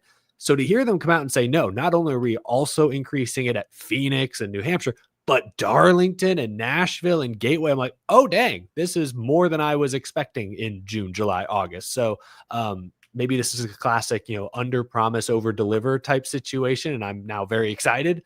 But I was pleasantly surprised to see how many tracks are getting the horsepower boost. I think it's great because when NASCAR started to decrease the horsepower, about 10 years ago, there were two main reasons. Yeah, there are two main reasons. One of them, we all know, they keep saying it. Hey, we need to cut costs, try to get more life out of the engines, et cetera, et cetera. Okay, maybe that worked, maybe that didn't. I don't know, but that's fair. Understandable. The second thing that they don't like to talk about as much is that they wanted the racing to be closer. And we saw that with the 550 horsepower package that didn't quite achieve what they were hoping for. The next gen was originally going to have 550. They wanted the racing to be closer, not necessarily better, just closer visually. The problem we've gotten to now is that with equal cars and drivers seeing the same data, basically driving equally, everything's too close. Everything's too equal now. So they need to course correct. That seems to be what this is. Better late than never. Hopefully it makes some amount of a difference. This combined with the softer tires Goodyear's been pushing. I'm optimistic. Will it move the needle dramatically? No, probably not, but it's a step in the right direction. So yeah, I'm this is cool. I'm happy about this. I think if they can manage whatever points format change, they don't totally bungle that in the off season. We have a lot to be really, if they move on from this playoff format that just causes all this unnecessary drama, and we get a format that more people are on board with, and we have this 750 horsepower at more than half the tracks. There's a lot to be excited about in 2026. And that off season and more practice, that off season is going to drag by because we're going to be getting pretty excited about what's to come. True. It's the last time you could say that about going into a season 22. Yeah. I yearn to be that excited again and week over week. So I'm for it. I want to read a few other things that he had talked about too. He had said really any more than 750 would add about $40 to $50 million in industry cost. And I think they've said similar. Denny Hamlin said similar things. He also said that moving it too much around could hurt the entry for Dodge as well as, and he name dropped Honda, by the way, which I found very interesting because they've been very coy with naming anyone but Dodge. That since confirms that heavy conversations have happened. And the thing with Honda is, and they've talked about, is they're not going to do both NASCAR and IndyCar. It's one or the other. So NASCAR, I think, is looking at this we got to get this right. We have to get them in here. It would both help us a ton and hurt a main competitor. I just wonder if Honda comes in, do they go for all series or one series? Because honestly, they have to be in all. Because their truck, the Ridgeline, doesn't look like a very, very typically similar aerodynamically truck compared to other trucks. So it's hard for me to imagine what a Honda Ridgeline truck would look like. The truck body is basically the same thing except for the nose for the most part. But the rule is that if you're in the Cup Series, you have to be in the two lower series. Okay. So they would be in. Their truck, the Ridgeline, is a very rounded compared to others. Are more kind of square-ish. So I'd just be curious how that would look.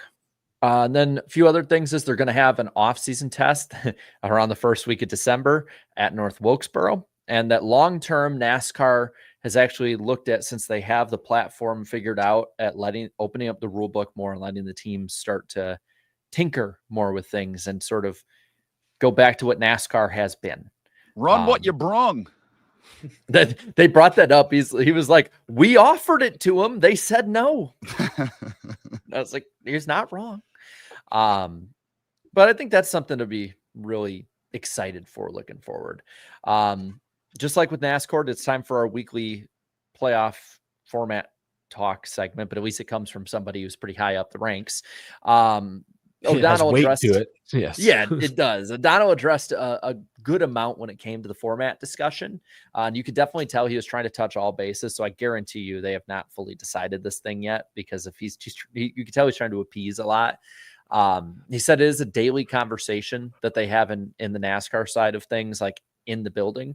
I think he had said that between the format and the lawsuit, half of the time that he would normally put towards work that would be towards the track and fans has been taken away in general, the NASCAR building towards those two things. Which I think it kind of has shown a little bit. He says that in his words, quote, he doesn't like that at the Daytona 500, the winner gets out and immediately talks playoffs. I mean, I'm a Junior fan. And what was the first damn thing he said out of the car after he goes, we won the Daytona 500? The first thing he said was, we're in the chase. That was the first thing he said. That's my issue with winning you're in. I agree. The fact that, I mean, driver didn't even have to say it, but like Harrison Burton, that win we've talked about could have been celebrated for so many other reasons. Instead, you had people like me and many of us detracting because it's like, now he's taking up a playoff spot. Like now that I hate that becomes such a part of the narrative. Yeah, you're right about the junior thing there in 2014 because it's like that's such a huge moment. You just won your second Daytona 500, a race that your dad tried to get. It took 20 years to win one, and you just got two of them. And the first thing you think of is, wow, you're in the playoffs. Well, and it's funny. So we're talking about the winning year, and on this side, now on the other side of O'Donnell's mouth, he said that he loves the winning in and would defend it to the end because he loves I went the like drama. this. And I'm just like this because it's like, what are we doing? What are we doing here? Pick a so lane. Talking out of both sides of it here a little bit. Now he also did say he recognizes that the format reduces star power and has the ability to drive away both young and current drivers. Carl Edwards. That's one. I mean, there's been those rumors about like Kyle Larson too, is somebody who might not stick around as long if he doesn't think it's worth it. But he even brought up, he's like, I don't want to have a teenager or a kid that's coming up the ranks and looks at NASCAR and sees the championship and says, oh, I can be good all year and it's just a crapshoot. See, so it's interesting. I like what he's saying, but that's kind of like the other thing I'm thinking in the back of my head is like, he's saying all the right things, but we haven't had any action yet in any of these. Like we confirmed the 750 horsepower. So we've had action there because he also brought up that to him and to NASCAR, the most important aspect is that the drivers buy in, that the championship's legitimate.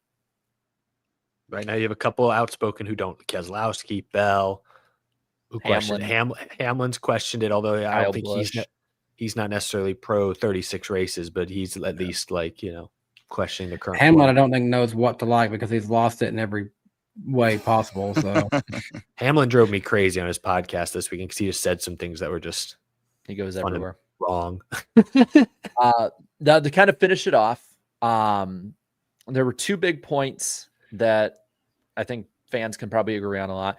One is that he says that NASCAR fans are not like football fans, whereas a football fan would like a wild card like the 2007 Giants winning the Super Bowl instead of the 17-0 Patriots. The NASCAR fans don't want to see somebody who's been just skirting it by and then goes to win a championship kind of thing, which is kind of funny because I know there's been a few mouthpieces over the last 2 days who have been bringing up that side of it. So again, I don't know what to read here because in a lot of like I've seen people pick and choose out of this. Like I saw Gluck put a bunch of stuff up, and if you read just Gluck's tweet on it, it's like, oh man, 36 races is coming back, baby. Like everything he said points to 36 races. But on the other end, it's like it just seems like a revised like playoff, like a 3-3-4 or whatever. Like because you can he's politicking in my opinion. Sure. And Dale if you Jr. gets him to say a little bit more, but he's politicking. But if you keep the playoff format, so much of what he's saying, like that he doesn't like, will still be around, won't it? Yeah. Like he's talking out of both sides of his mouth. Yeah, he's politicking. He's trying to appease everybody, but until they do something, what difference does any of this make? It's just all that's all they got right now is just talking. It was a little odd that he even did this interview. I felt like it was obvious he was there to announce the horsepower thing, and that coincided with the press release and all that. And it's like, okay, great. Like that's a big PR win for NASCAR, but then he's there with Junior for however long, like an hour plus. And it's like, well, now you got to hit all these other issues. And some of them aren't going to be wins. Some of them, frankly, he has no answer for because he's also made it clear, NASCAR's made it clear, we're not announcing anything new until this season is over, which is, I agree with that. Probably the right call, but they've also kind of put themselves in a tough box by opening this door to now it's all fans can talk about, so they've kind of put themselves in an awkward spot. But yeah, I'm just surprised he sat down for this whole interview. If they wanted to just announce the horsepower, do a 10-minute hit and bada bing, bada boom, take your win and get out. do a Zoom interview, Yeah.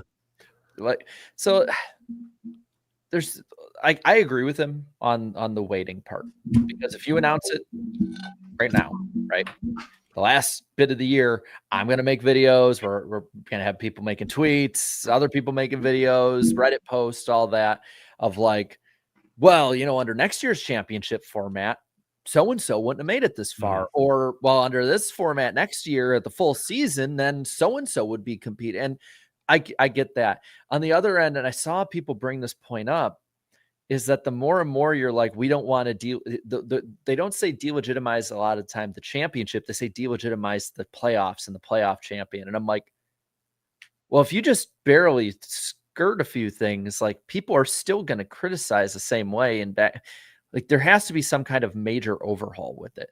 Like, I feel like at this point, the two options are either 36 or 334. Like, I feel like those are the two options now. Maybe there's a 5 and 5 or something. Maybe, I'm not going to say that's dead in the water or anything like that, but I think you're probably right. Something along those lines are what they're going to be forced to pick between. I don't know. It's just, I tweeted something this week, and it's frustrating that, let me put it this way. I think it's great that NASCAR is clearly trying to listen to the fans, and they're being fairly transparent about this committee, about where their thought process is. But doing this all at the end of the year, it's created some of the loudest, just dumbest discourse on social media now, because, everyone now wants to have their say. They know the sport's listening, and as a result, all those loud voices are kind of overshadowing what we're seeing on the track Sunday to Sunday. And that's why it's so exhausting. And I've just seen so many dumb debates, like you kind of alluded to earlier, Jared. Like, I see, from some folks, you can call them the mouthpieces, if you will. Oh, the NFL has playoffs, so NASCAR should too. And it's like, yeah, I'm going to need a better argument than that at this point. Or like I mentioned Denny Hamlin. Yeah. Fundamentally, he was wrong on his podcast this week. He kept saying, oh, because Chastain and Logano had earned the same a number of playoff points this season, it was like the regular season didn't matter. I'm like, what the hell are you talking about? It means they just had an equal regular season. If one of them had been better in the regular season, they would have had more playoff points, and it wouldn't have been a clusterfuck on the last lap. So he's just wrong, So I see, or Mark Martin's tweet. I know we love Mark Martin here, but his tweet, real racers don't do playoffs. Okay, so now you're just taking shots at people. I'm just like, even the people we respect. Yep. I respect Denny Hamlin. I respect Mark Martin. I respect Michael Waltrip. The discourse has gotten so dumb at this point. It's exhausting. And so that's why we opened it up like we did tonight. That's exactly why we did. I kind of wish NASCAR maybe a few weeks ago, maybe over the summer even, had announced that there would be a new format for next year and just made it official then, so it could have fizzled out by Daytona, by August, September Daytona. And then we could just play this year out as is and go from there. But they waited too long that now they have to see it through until November. Which I'll just always say, a driver who comes to my mind when we have this playoff talk is David Rudiman. And in 2010, David Rudiman had one win at Chicagoland. He had 6 top 5s and 9 top 10s. And you know what? Most people would just tell you that was a good season for David Rudiman. And everyone was very happy that he got that win at Chicagoland. But at the end of the year, do you know where he finished in the standings? 16th, right? 18th. 18th, damn. He finished 18th. So I'm glad he won his race. But would any of you guys have said that he deserved to be fighting for a championship just because of that? Nope. No. And same thing with Jamie McMurray. Had a phenomenal season in 2010. He won 3 races, but he didn't make the top 12 that year, so he wasn't competing for a championship. So just winning a few races isn't good enough. And if we want to have the football has playoffs conversation, again, I love college football. And I personally, even though my Tennessee Vols don't like Nico Imaliava, I was laughing my butt off seeing them beat Penn State and kind of helping eliminate them from playoff contention. But do I think UCLA now suddenly should be up there in contention themselves just because they had lost 4 games and they beat a big team like that? No. So that's a similar comparison, in my opinion.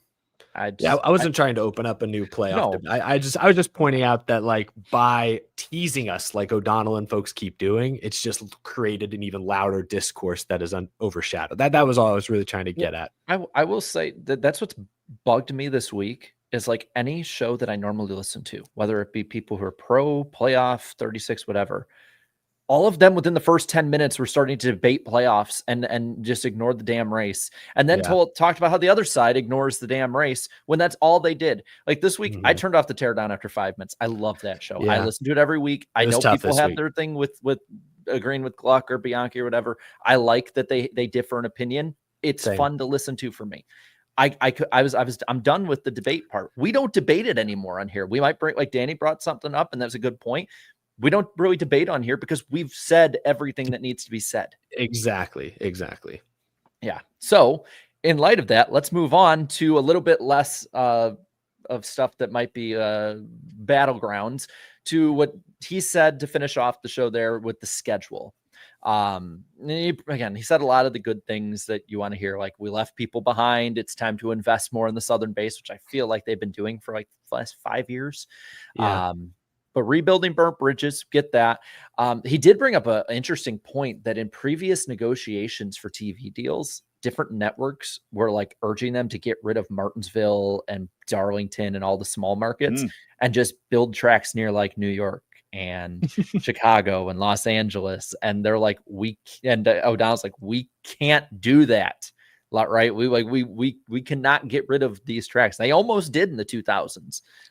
If it wasn't for Craven Busch, Darlington might not be on the schedule. Martinsville was rumored in 2004 to be cut down to one, possibly no races. Rockingham, Wilkesboro were gone. So like they did go down that path a bit.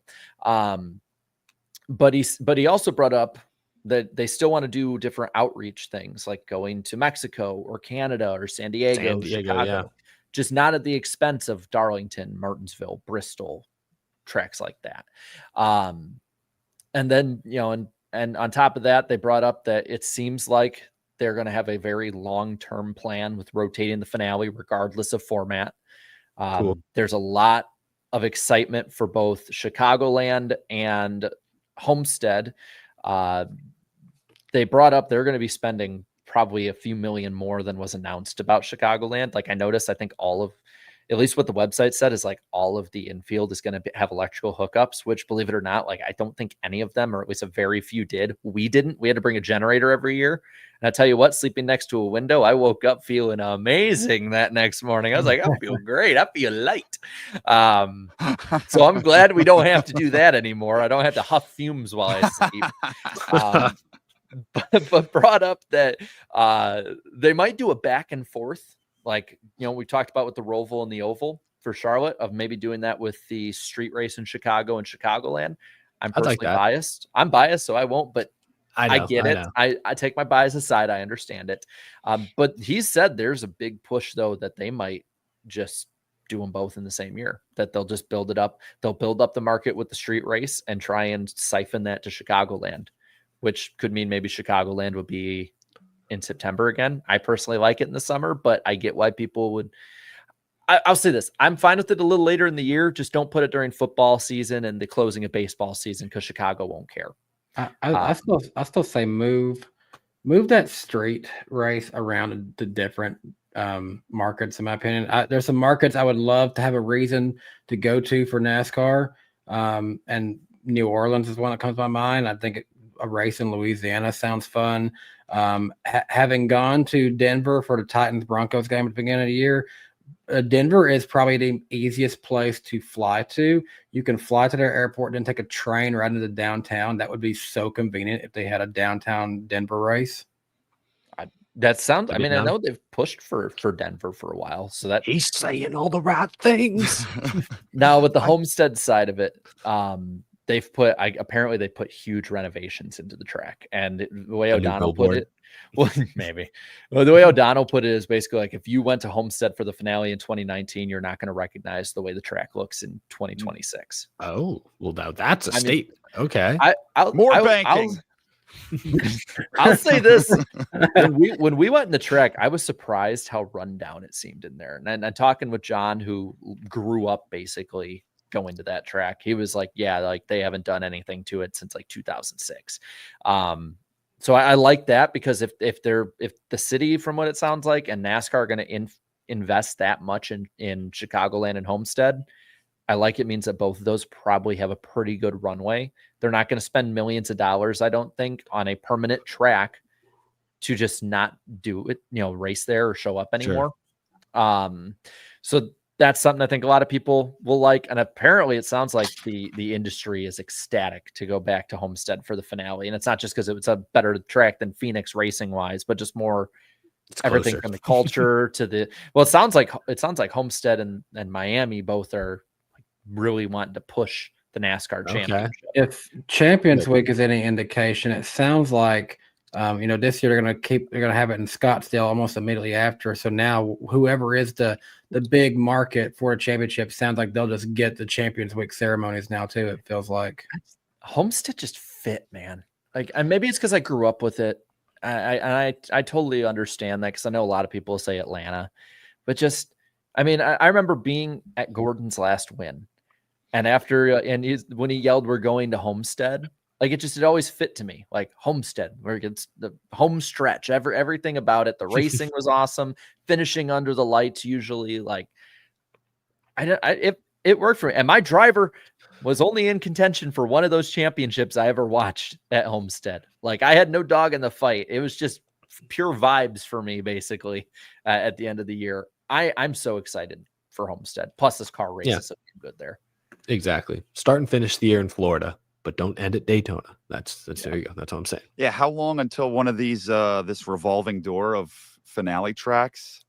When we get in that Daytona? Don't say it, Michael. Bookend the season, Daytona. I would only be okay ending at Daytona if we had like 36 race points. Yeah, that's the only way. I brought that up this week. Only way you could do it. I brought this up this week, and I got ratioed, but I want to tell you something. I don't think I've had as many former and current drivers like a tweet of mine in a long time than that tweet. I'll just say one of them. Mark Martin liked that tweet. I was just like, Mark. We just established Mark Martin doesn't always show the best judgment on social media. No, he likes my tweets. This is not my clearly does not have good judgment. This is not my first, second, 10th. Like, this is not one of my top picks. I don't want a super speedway, even with 36 races.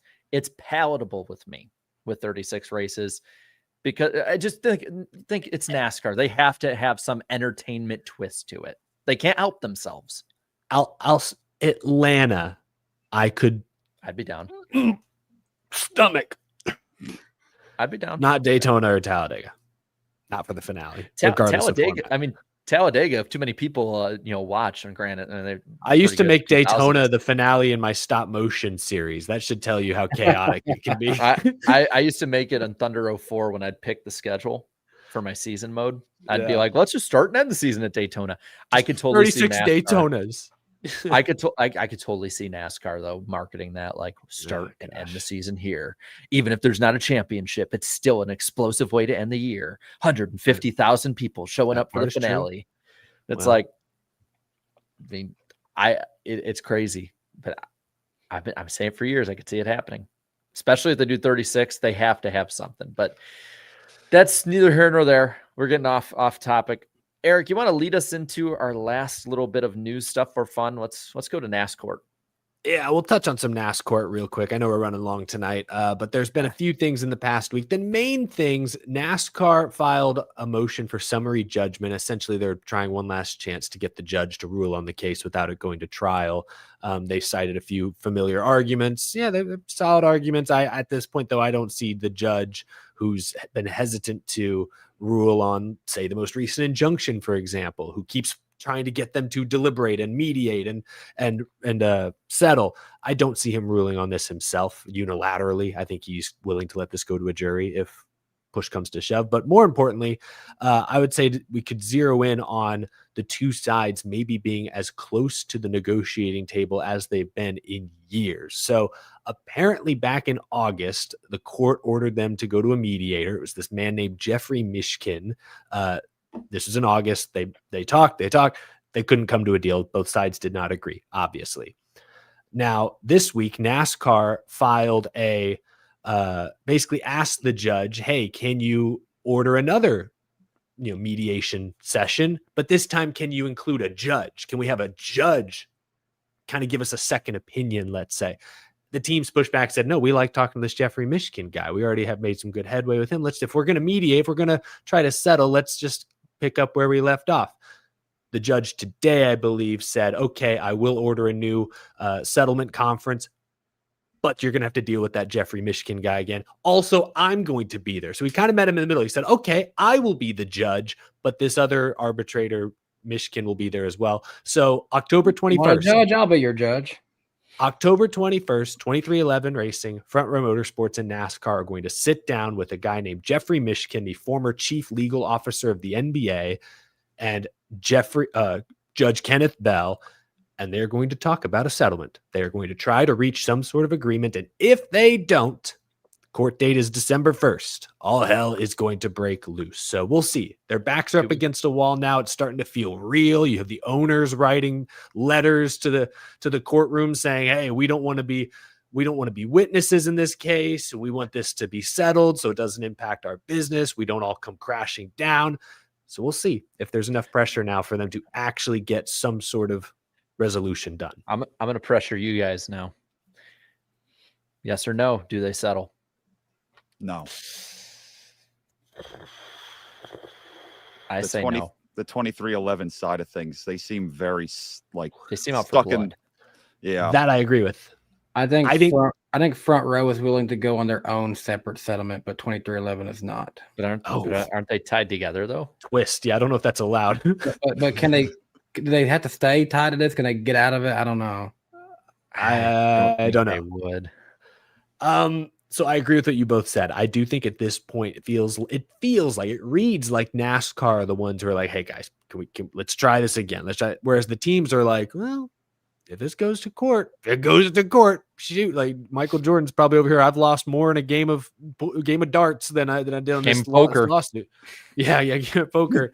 No, I don't. I mean, this is real money. This is real stakes. I'm not trying to make it sound trivial to them. It matters. I think I'll be the contrarian here. I'll be the optimist. I think they do settle. I think they reach some sort of agreement before December 1st. So I want to know, because we kind of went they're out for blood route. Like, what's the reasoning then? Like, why do you think they will settle?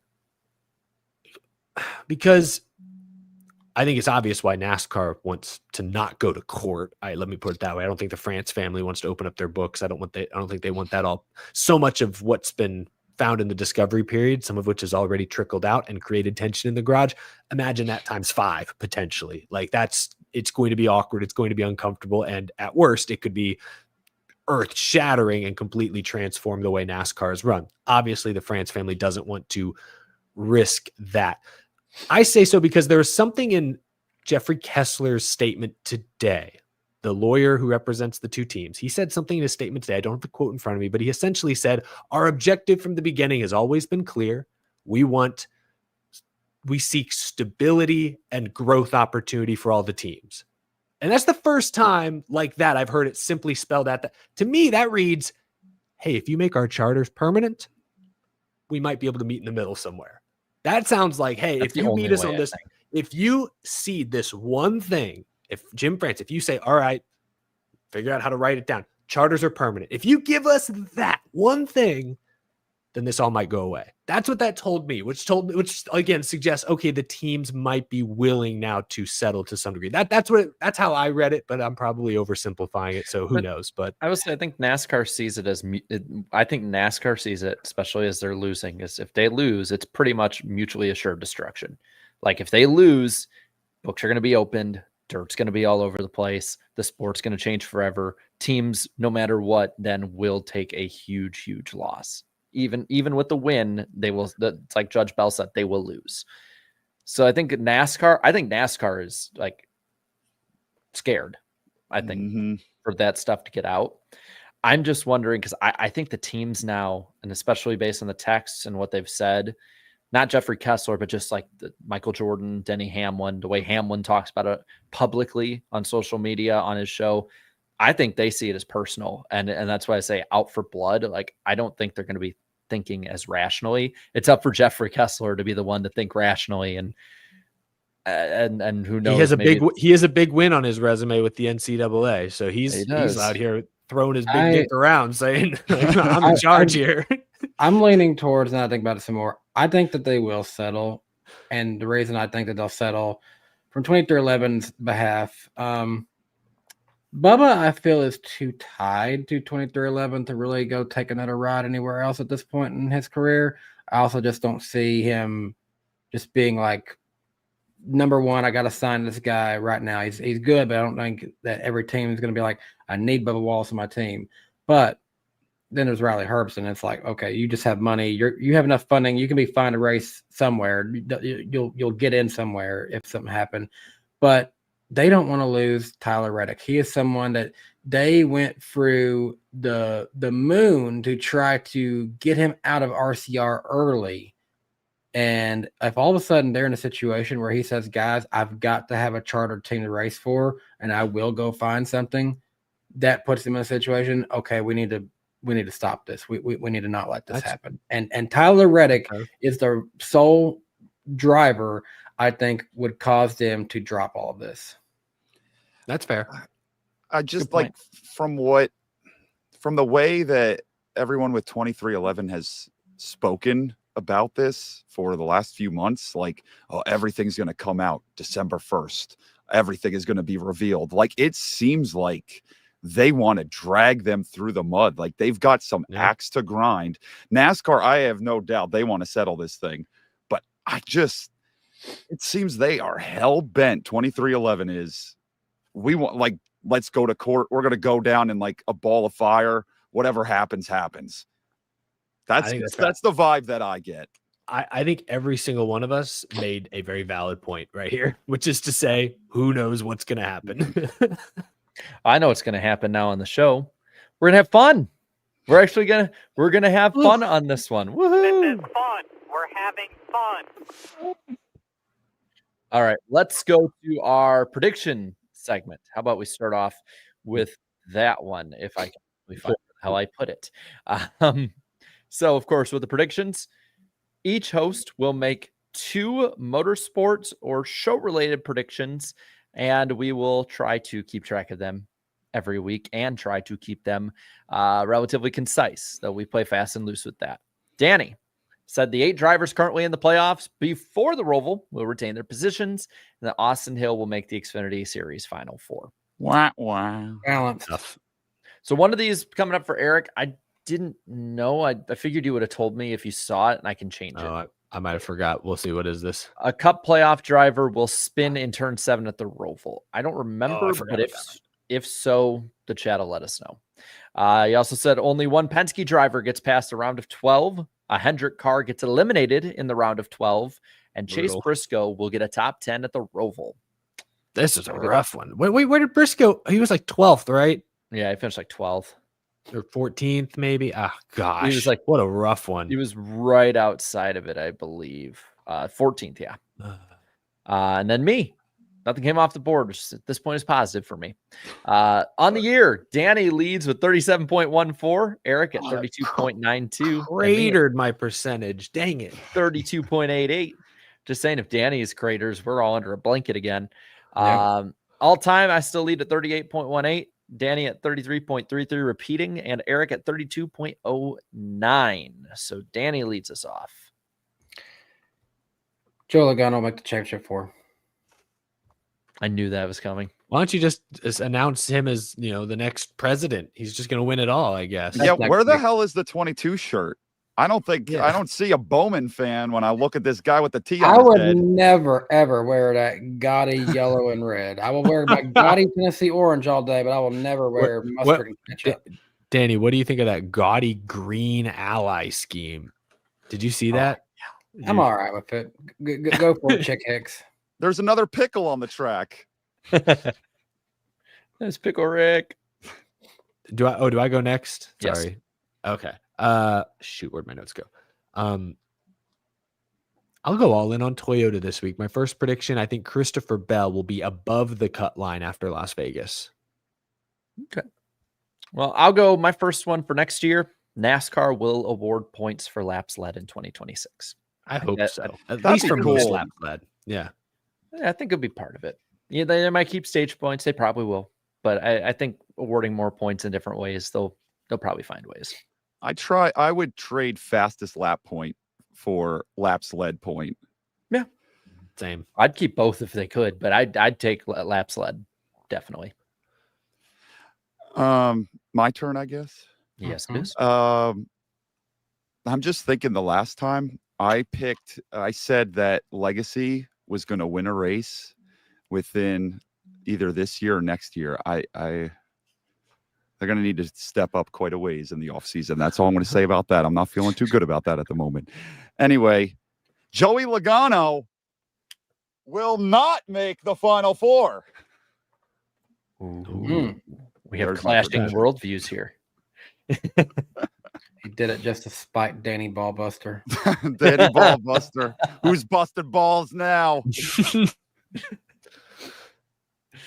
I kind of alluded to this one earlier, but now I'll go ahead and lock it in.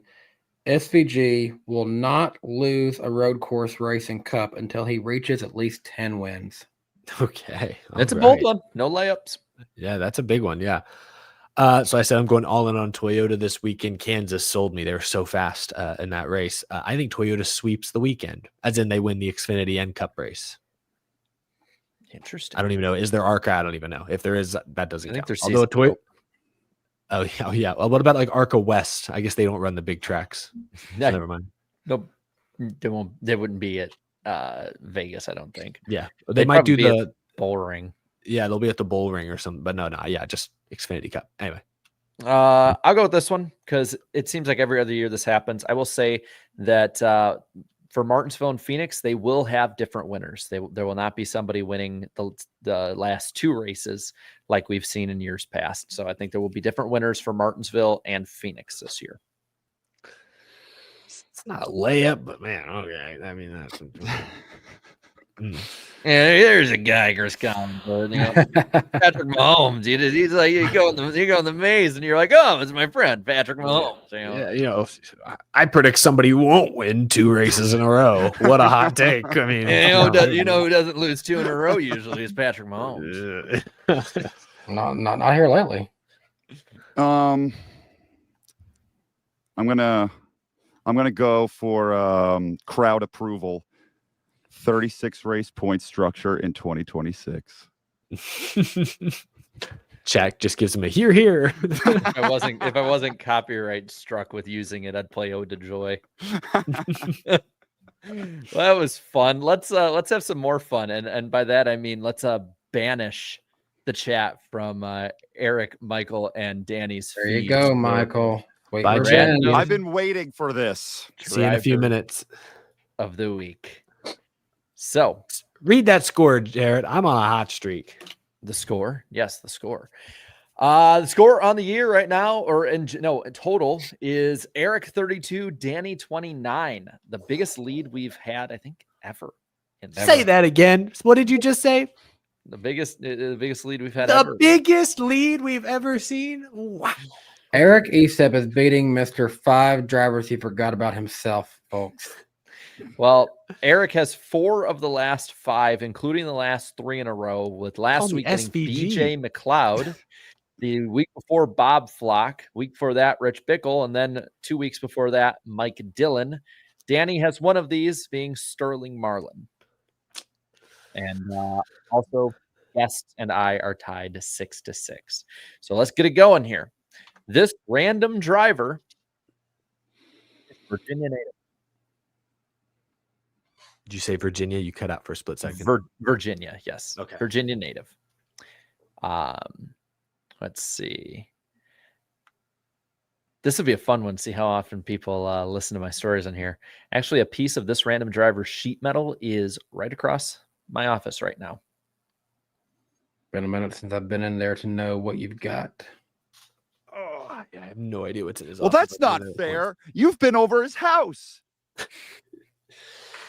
You think I paid attention to all the stuff he had in there? He's got a lot. Some of the stuff Danny gave me that's in my office. Looking at that giant Dale Jr. poster that takes up the entire length of the ceiling. Oh yeah. How about that? This random driver won 36 races in 7 years of late model competition. This random driver was a former analyst for NASCAR on ESPN.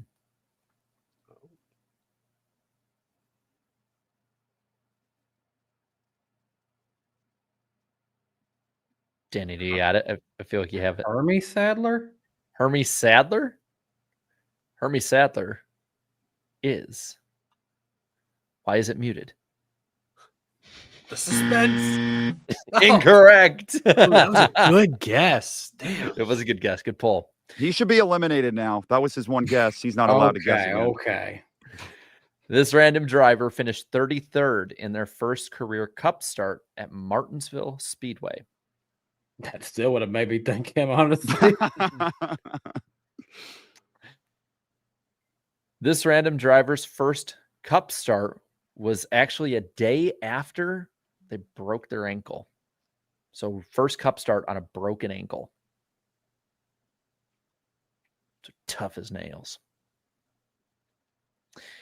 This random driver's first Cup season was 1996.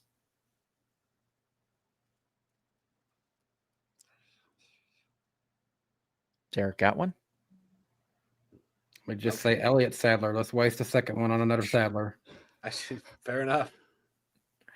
This random driver's last Cup season was 2012. Jeff Burton. Jeff Burton. That's the guess. And damn it. It is wrong. Do you guys want some numbers? And you can take the notes and copy them down. Wait, his last season was 2012 and what? Just Cup. period or Cup? Cup. Cup, okay. Yes. All right. This random driver ran the numbers 09, 4, 9, 14, 16, 17, 19, 21, 28, 40, 46, 49, 59, 60, 64, 71, 74, 86, and 92. Is that in NASCAR like across the board or just Cup? Yes. Okay. NASCAR across the board. You said they were with ESPN? Yes. Oh, Jeff Burton wasn't on ESPN. What's wrong with me? I can't think of a single driver analyst that was on ESPN. I am brain dead right now. What is going on? Did you say, did they drive a 2? A 2. No. They had 92. And 21 and 28. But no 2. This random driver ran for these manufacturers: Chevrolet, Ford, Dodge, Pontiac, and Toyota. Everything. Pretty much. Over the course of 16 years. Can I hear those numbers just one more time? I just want to make sure I had them. 09, 4, 9, 14, 16, 17, 19, 21, 28, 40, 46, 49, 59, 60, 64, 71, 74, 86, and 92.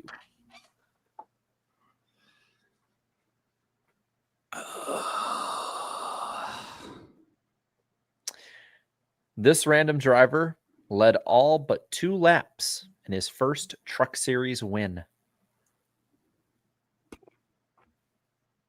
The chat's gotten it by now, I assume. Mm-hmm. Okay. This random driver was the 1998 Truck Series most popular driver.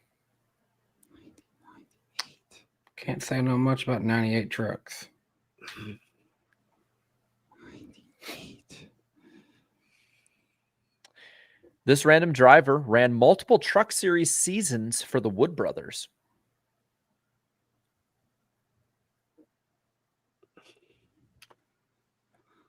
I'm mad I don't know this.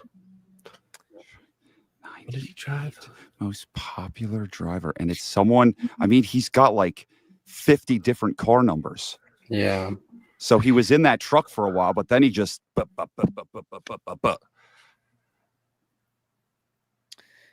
This random driver finished a career high of 9th in the Busch Series points in 2002.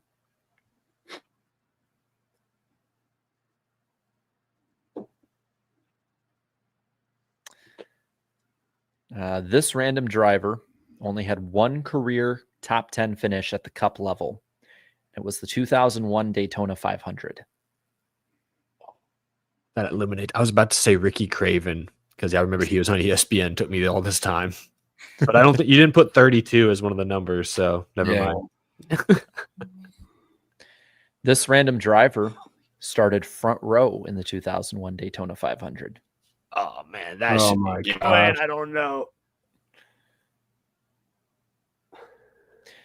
This random drive. By the way, we have I think 4 clues left. This random driver's They crew aren't going to chief help. for the 2001 Cup season was a young kid by the name of Chad Knaus. Stacy Compton. Stacy Compton. Yeah! Correct. That is revenge, folks. He got it. Redemption is mine. Well played. And Michael, I want to congratulate you first for getting your revenge, but second, you have now broke a long-standing tie between the guest and Jarrett at 6. It is now the guest 7, Jarrett 6. Well done. Well played. So That's a good pull. I want to also make I was it so stressed. I want to make it very well known. I had this driver picked out weeks before Michael had confirmed for this episode. Like even before we knew he was coming on, I'm like, all right, I have Stacy Compton, October 8th. Who do you have picked out for next week? Careful there, Chris. The other 3 clues were none of us have tweeted about this random driver. This random driver made 89 Cup starts, 173 Xfinity, and 158 truck. And then I was just going to try and give a good, easy one. This random driver's last name is in the title of a popular NWA song. Straight out of Compton. So, 2012 is last year in Cup. What would he have drove in? 74 car. Yeah, I was going to say the 74. Wasn't it like all black? Yeah, I think it was sponsorless too. Was it just the Mike Harmon car? No, not Mike Harmon. Compton owned it. Was it? Yeah, he drove for himself. Yeah. But when I think of him in the truck series, wasn't the team owned by like Jeff Weiler or something like that? They were sponsored by Safe Light? That red, black, and white truck. That's what the 60. That's what I think of. Not the Wood brothers. I had to make it at least a little difficult.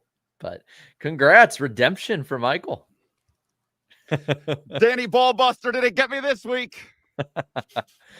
And it breaks a 3-week stretch for Eric winning. Danny needs to get next week or he'll be out of the last 5 weeks. So we'll find out that next week. Let's go. I have a prediction that Eric won't be leading at the end of the year. So I'm in jeopardy of that coming off the board very soon. Well, it's a bit of a gamble, just like going to Viva Las Vegas, going to Sin City this weekend. A few notes to start us off here. Catherine Legg will be in the 78 Live Fast Cup car. Daniel Hemrick in the 11 for Colleague and Xfinity. Same with Corey Day in the 17 Hendrick Xfinity car. Almirola in the 19 for JGR. Trevor Bayne for Sam Hunt Racing in the 24. And on Sunday, the Grand Marshal is Glenn Powell. So if you're sick of him being everywhere, he will be on your NASCAR broadcast. The Xfinity race is the Focus Health 302, 201 laps, 45, 45, 111 are the stage splits. 7:30 p.m. Eastern time is the start time on the CW and PRN and the Sirius NASCAR XM radio. AJ Allmendinger, your defending winner, so we will get a new winner. This time around, 84 and mostly sunny with a 15% chance of rain. For all the fear-mongering that Reddit did about that hurricane possibly hitting, it's going to be nowhere close. At least none of the rain will. Sunday, the South Point 400, 267, 80, 85, 102, the stage splits. 5:30 p.m. Eastern time start for this race. So a late Sunday start. Going to be dipping in that Sunday Night Football window, but on USA Network and the NBC Sports app, as well as PRN and the Sirius NASCAR XM radio. Joey Logano is your defending winner of this race, and it'll be 77, sunny, and a 0% chance of rain for the Cup race. You love to see it. Pick points. Some chunks were taken out of my lead this week. I'm leading by 27 over Eric with 509 points for me, 28 over the chat, and 39 over Danny. I believe I'm still, because there's only 2 races, I'm still a race worth ahead this week, but better than the 52 I was last week. Well, I need to build up my lead heading into Talladega because that is the true wild card with it being a triple header this year.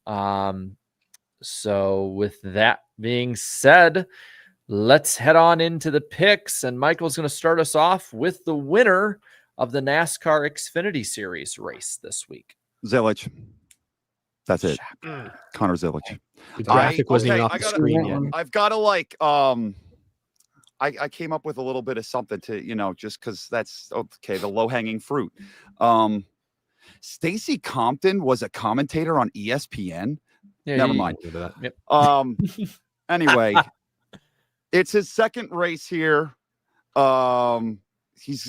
led. I think we were all kind of surprised when he led laps at Vegas here in the springtime.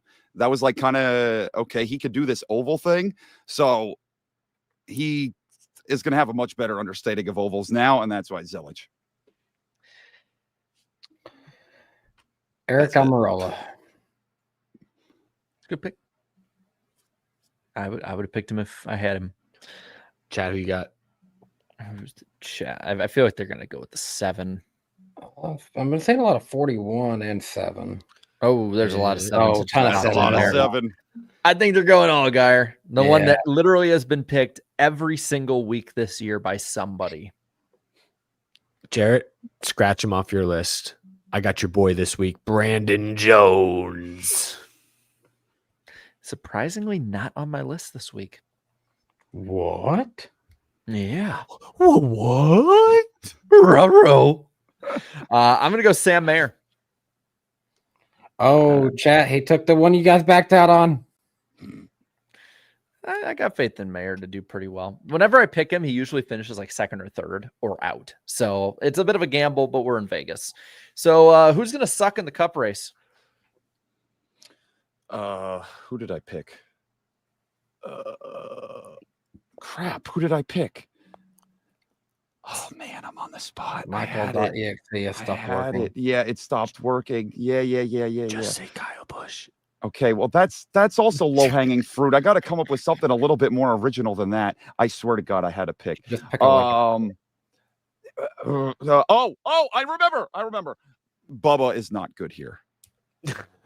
He's got one top 5 out of like a lot of races. I actually did some stat digging, and I'm glad I remembered that. Bubba, yeah. He has as many top 5s as punches thrown.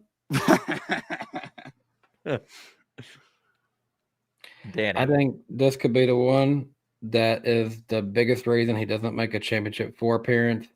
Chase Elliott. Chat. They going Gibbs. I think they might be going Gibby. Gibbs or Busch. That's just not nice. Gibby's a nice guy. To the guest. I'm on full haterade mode. Joey Logano. Ooh. Well, I'll take low hanging fruit then. I'll go Kyle Busch. Cool. Welcome home. Dark horse picks. Dark horse. Crap. I should have wrote this down. Dark horse. Can I go Josh Berry? Yeah. A sweep of the Vegases. I think that'd be popular. That's completely fair because this is the one thing we're allowed to repeat on, and I'm also going with Josh Berry. I think the chat might be going with Josh Berry too. I would take Ross Chastain. He's got a really good average finish here the last few years. I'll go with this teammate for a top 10 SVG. Solid. I thought about Daniel Suarez. Fun fact, Daniel Suarez has finished 2nd, I believe, in the last 2 Las Vegas races. He's good. Well, I tell you what, I was thinking about SVG, but we got a thing on the screen. Never mind. I clicked it right when you started. I'm like, you could have finished your point. Well, okay. I went to Vegas last year. SVG was out back racing with Jimmy. They were battling it out hard for about 30th all day. It was pretty. That was the only competition. I'm like, Jimmy, how far have you fallen? I should ask, now with how much SVG's progressed, is who's a better oval racer now in NASCAR, SVG or Jimmy Johnson? Bro, you really gonna do that to me? Who has more in the last year, 2 years? Who in the Jimmy last third 3 at years? Daytona? Who in the last 3 years has more top tens at non-super speedway ovals? Jimmy or SVG? You know the answer to that. I don't have to answer it for you. I had to poke the bear a little bit, man. So who's your pick to win? He's now Ice Ball Buster. Yeah. I thought I'd come on here and I get like treated a little bit nicer. Larson is going to be the winner. He's going to break the drought. He's getting closer and closer the last few weeks. Secure a spot in the Final Four, Larson. It's a good pick.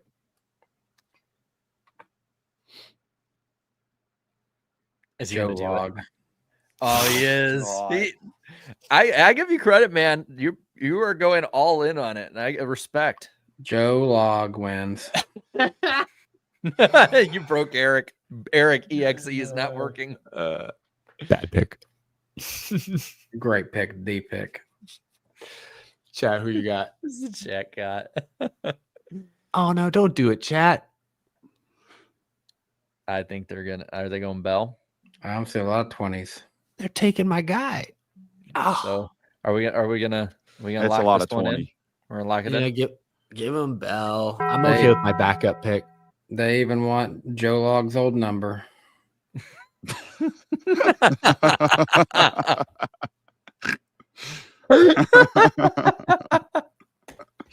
I'm sorry, it's hilarious. Sorry, Eric, go. Eric, go.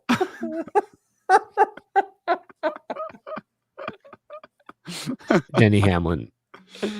Yeah, that's a pretty good one. Bad pick. You got double ones. I got single ones. I'll go Ross. That'll do it. Ross to win. Wow.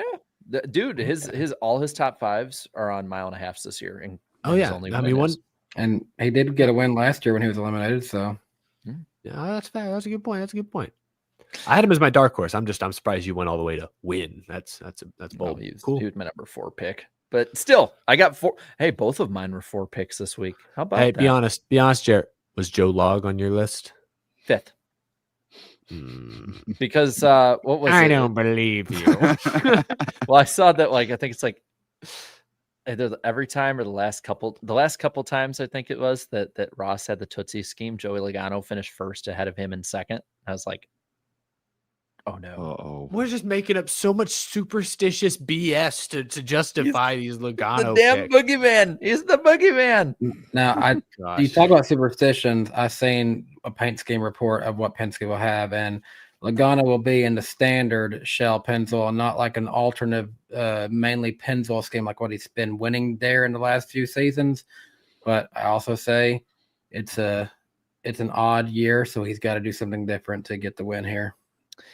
Well, before we head into the final Super Chat stage break, I want to remind everybody we'll be on Danny's channel next week, October 15th, his last podcast of the year. So come out and come strong. We'll be breaking down everything you didn't know after Joe Log's win at Las Vegas. What is this?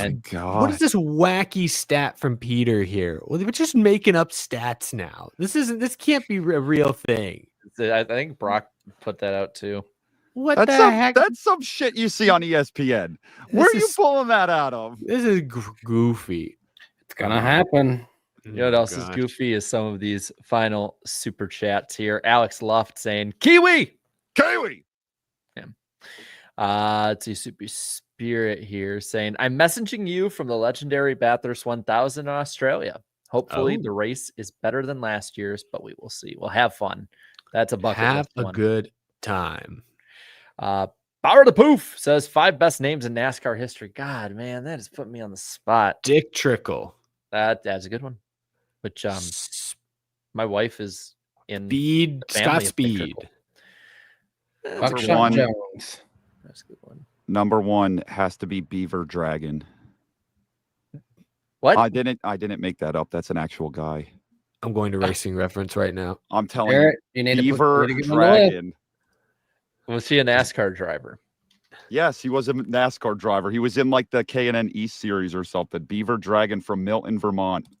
Oh Born- my God, that he's real. Born in I'll- 1941. I'll go Fireball Roberts.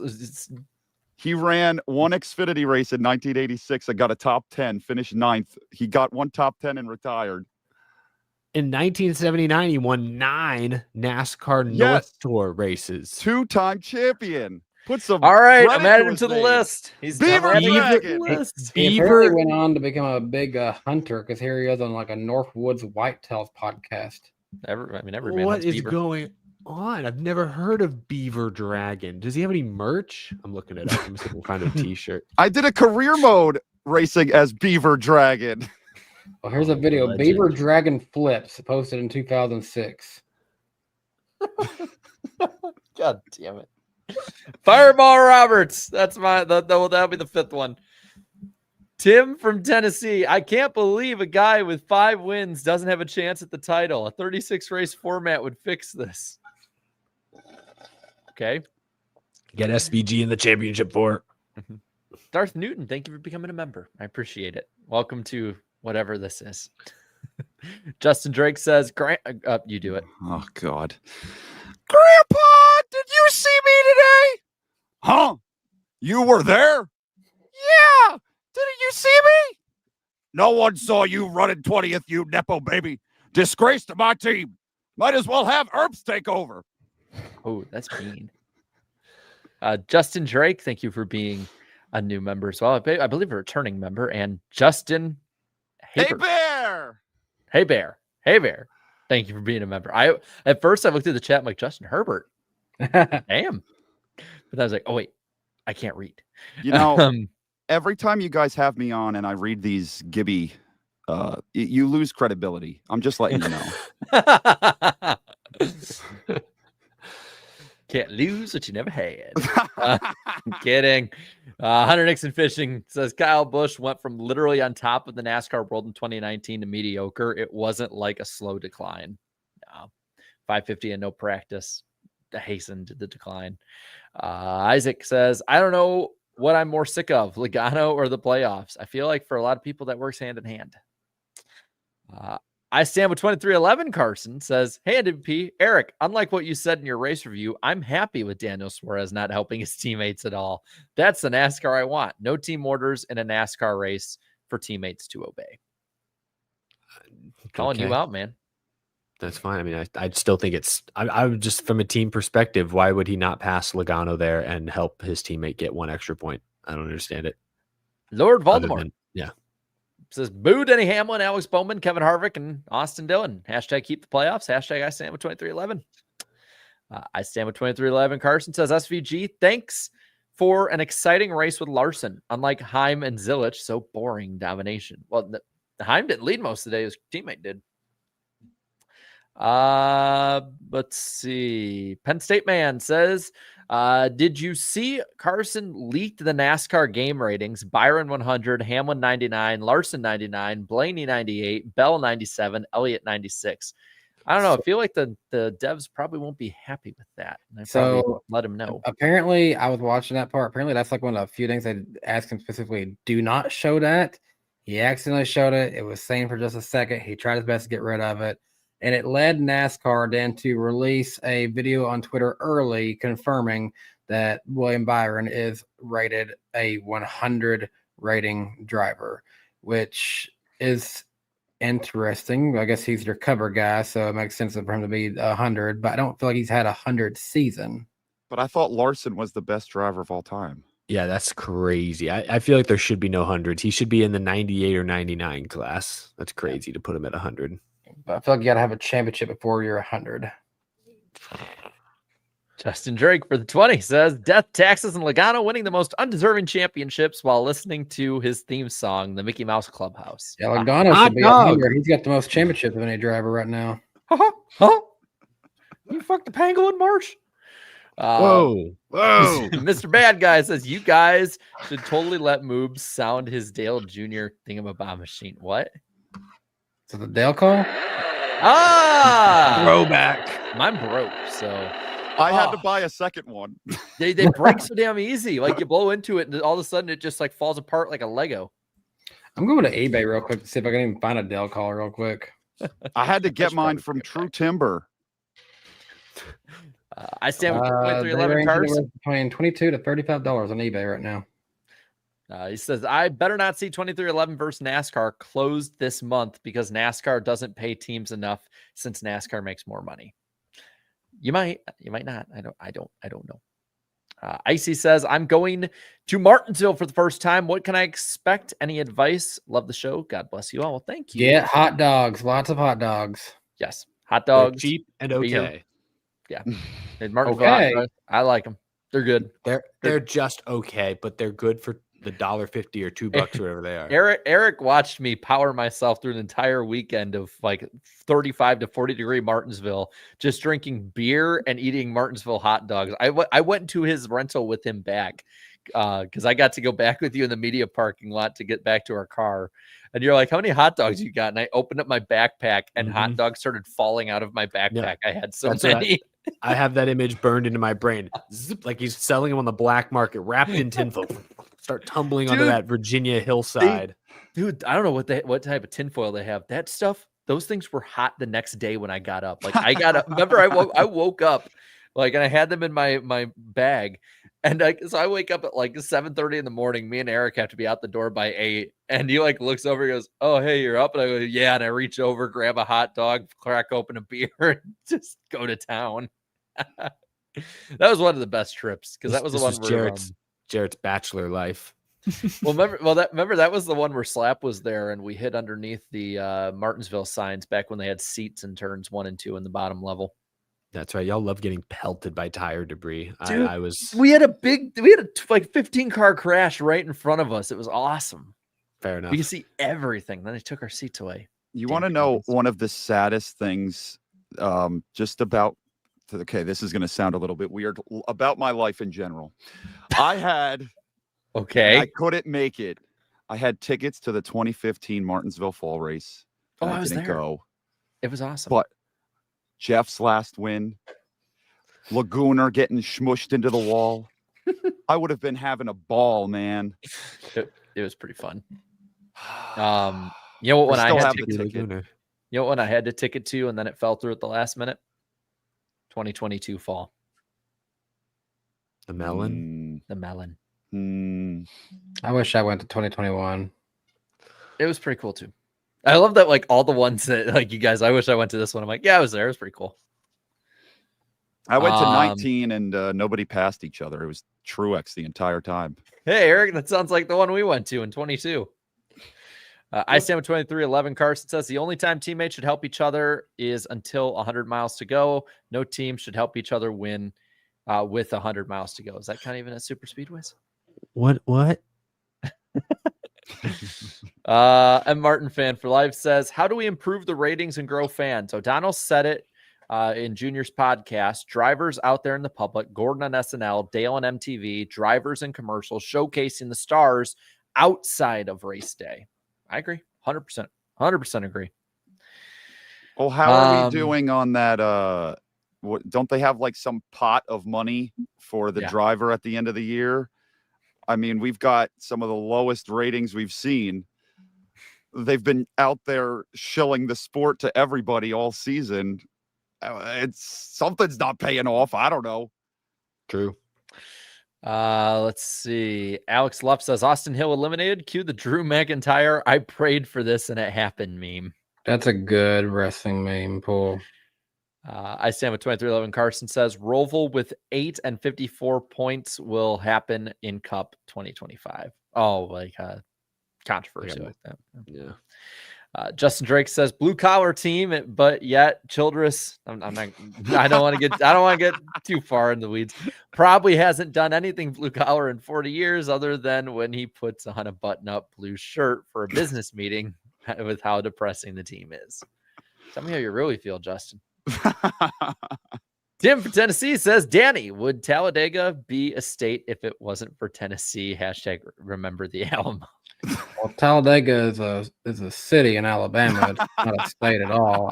I'm assuming this is a joke about the real UT, and you're meaning Texas. And no, I guess if it wasn't for the volunteers of Tennessee who went down there to help Texas, it may not be a state right now.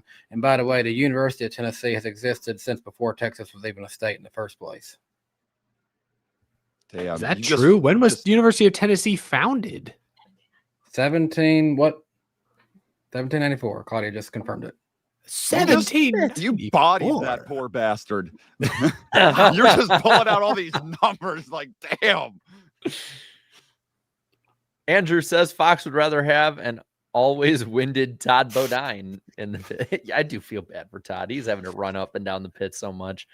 West Virginia says 10 wins for Heim, yet we all know he won't win the championship because we all know it's going to be Daniel Hemrick. Woo! Let's go 19. Justin Drake says Ryan tore up enough race cars while in NASCAR, so heading to Monster Jam. Oh, be nice to Ryan. Wow. Why would we hate Ryan Vargas? Justin's just going off tonight. I can see that. No, we love Ryan here.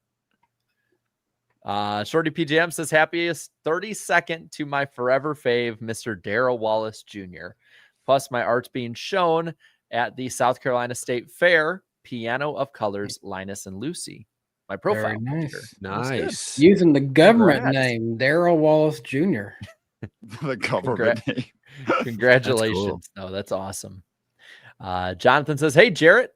I do have one R in my name. Love the NASCAR content. PS Go Lions. I'll let it slide, but yeah, you guys are pretty good. Just I don't know, beat Green Bay. The outside line says playoffs would work without win and in rounds. Worked for the Chase for a while. Lord Voldemort says keep the current points top 10 and 6 wild cards. That's what I talked about before. If they have to keep some sort of 16-man chase. Herbert the Prevert says we got to keep the current points top 10 and 6. Okay, I think we're. I read this when I was a little confused of what Herbert was trying to say here. Hi, Chris. Let's see. Malia says, as tired as everyone is talking to lawsuit, I appreciate your guys' videos about it, as it is how I really hear about the whole thing and hear about the details. Loving your guys' videos as usual. Thank you. Appreciate it. Trying to make sure it's not, too legalese. Bogged down. Ugh, it gets so repetitive. We got to be on our best behavior, gentlemen. This is proof that we're not just a show for the boys. We got Malia tuning in as well. We appreciate every one of our viewers, like Mrs. Char Char Binks, who says Misa think 750 isn't enough. Hashtag Misa stand 311. Jesus Christ. Take what we could get. That's all they're willing to offer. I'll take the steps because we'll get there eventually. M says NASCORT Game 7 moment. What am I missing? I just think that's funny. NASCOR Game 7 moment. That's funny to me. To the buzzer. Jar Jar Binks says Misa gonna protest Visa 2311 in front of Corey Haim. Is that what we're saying? I'm sorry, Jar Jar. Not meaning to hate. I just don't know what you mean. Kosovar? Maybe. Josh says, fun fact I wanted to share. I used to live 10 minutes from Kenny Wallace and even detailed some of his personal cars. Goofy guy, even off camera. You don't say. Goofy guy. I've met him off camera before when I was a kid, and he's the same too. guy. Say what you want about the guy. He is the same person in front and behind the camera. I have a picture of me and him at Bristol, and his eyes were closed, unfortunately. Didn't he, like, last year, didn't a guy just, like, find his address and he invited him into his house and shot a vlog with him? No, yeah. something went out on Facebook or something like that. It just, like, how to find, like, I think his wife had something to find, like, a yard sale or something like that. Yeah, he put his wife's phone number on his Facebook post. I was like, Kenny, what are you doing, man? Say what you want about his opinions and whatever on the sport. He is a damn good character to follow. He's a good follow if you just want crazy ass shit on your timeline. West Virginia says straight out of Compton, crazy mother effer named Stacy racing for Wood Brothers Racing. I'm sure that they definitely approve of those being the new lyrics. Speedy Racing 15 left a couple here, says, go Mariners. If Kyle Larson scores his average points at each track in this round, he would be above the projected cut line. Horsepower increased. And also says, Kyle Busch will lead every lap and still finish last. And then says, my brother says, go Elliott. We agree on Team Hendrick Motorsports. And then says, I'm sick of the lawsuit. Excited for NASCAR 25, though. Reasonable. Very reasonable. The MWP Pick Monkey says, Monkey Pick is Logano gets eliminated this round. Danny, you're going against the Pick Monkey. That's a terrible suggestion, Pick Monkey. That's a monkey. You're off your game, monkey. Terrible. Just terrible. That was pretty good. Damn. Evergreen Mountain says, I have a fun idea for a gimmick. I call it the Kiwi Kangaroo Swap. In one race voted on by the fans, SVG goes in the booth and Dippy drives. What the hell is a polar bear doing in Arlington, Texas? Oh, my God. I'm so glad I didn't read that one all the way through beforehand. Holy damn. I feel like both of them would find that hysterically funny. Mm-hmm. Ryan Idius says, best NASCAR name, Lake Speed. That is a great name. Or Beaver Dragon. Add it to the list. We're going off the deep end here. Bailey with a 20 says, you know what's frustrating as a Herp supporter? They pulled A few things. they pulled him right as he was running top 5 and competing for wins on a regular basis in the Xfinity series. 23-11 being desperate for a third car is kind of frustrating. They talk about, those two 23-11 cars. The announcers say they only got 2 cars.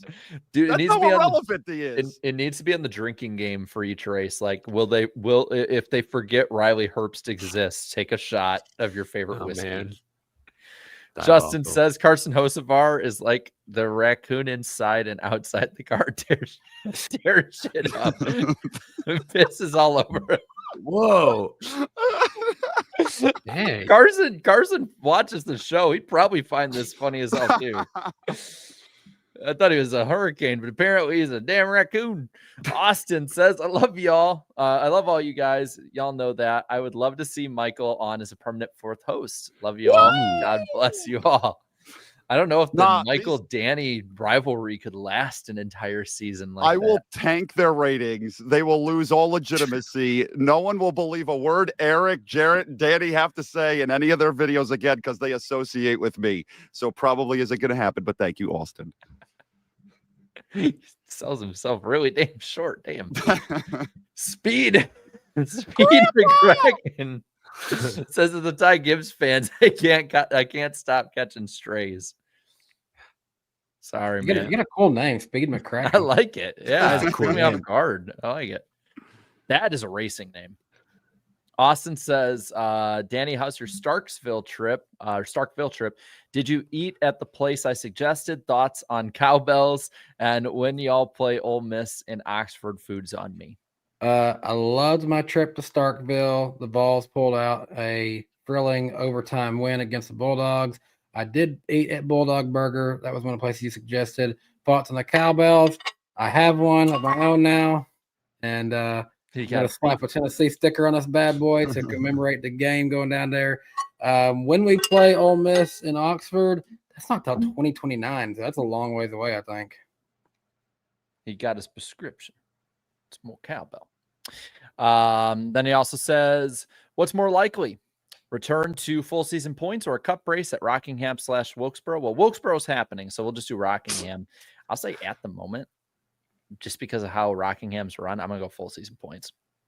Yeah, honestly, maybe. Rockingham seems a little sus at the moment. Side note to A.B. King. You say, Danny, no. I used it for Tennessee. Celebrated when we did something good. Used it when Mississippi State was on offense. I used it in our favor. And Rockingham has a crippling illness called my funds low. Austin also said, fun question for each of you. What's your personal favorite SpongeBob episode or meme? Also, what's the best way to get my fiance into NASCAR? Let's start with the fun one and then get the serious one for serious life advice. Where's the leak, ma'am? Too many good ones. Oh man, Band Geeks or that's the best episode in my opinion. That's the best episode. I think that's the best episode. Well, my favorite one is the one where they make fun of Sandy because she can't breathe underwater. They go, there's so many of those early episodes are so good. Like there's the one with Nosferatu and the hash slasher. The one where it's just a Krusty Krab training video is amazing. Poop. People order our patties. Or Schmitty Werben Jaegerman Jensen. He was number one. A floating shopping list. I like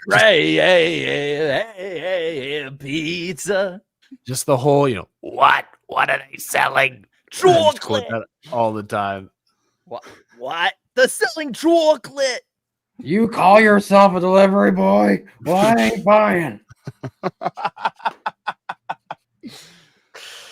Oh my god! They used to drive these puppies for miles.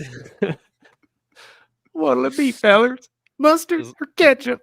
That was an era, like in like the one where they did the Krusty Krab training video, the pizza delivery. That was just when they were just like, truly, what can we think of at this point? But it worked. Then they had the one with Tiny Tim singing while he made Krabby Patties in the first episode.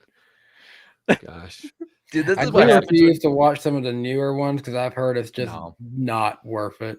But this is what happens when you bring up classic SpongeBob to the people that are on that borderline of like youngest millennials and oldest Gen Z, is we just go off on a damn tangent about it.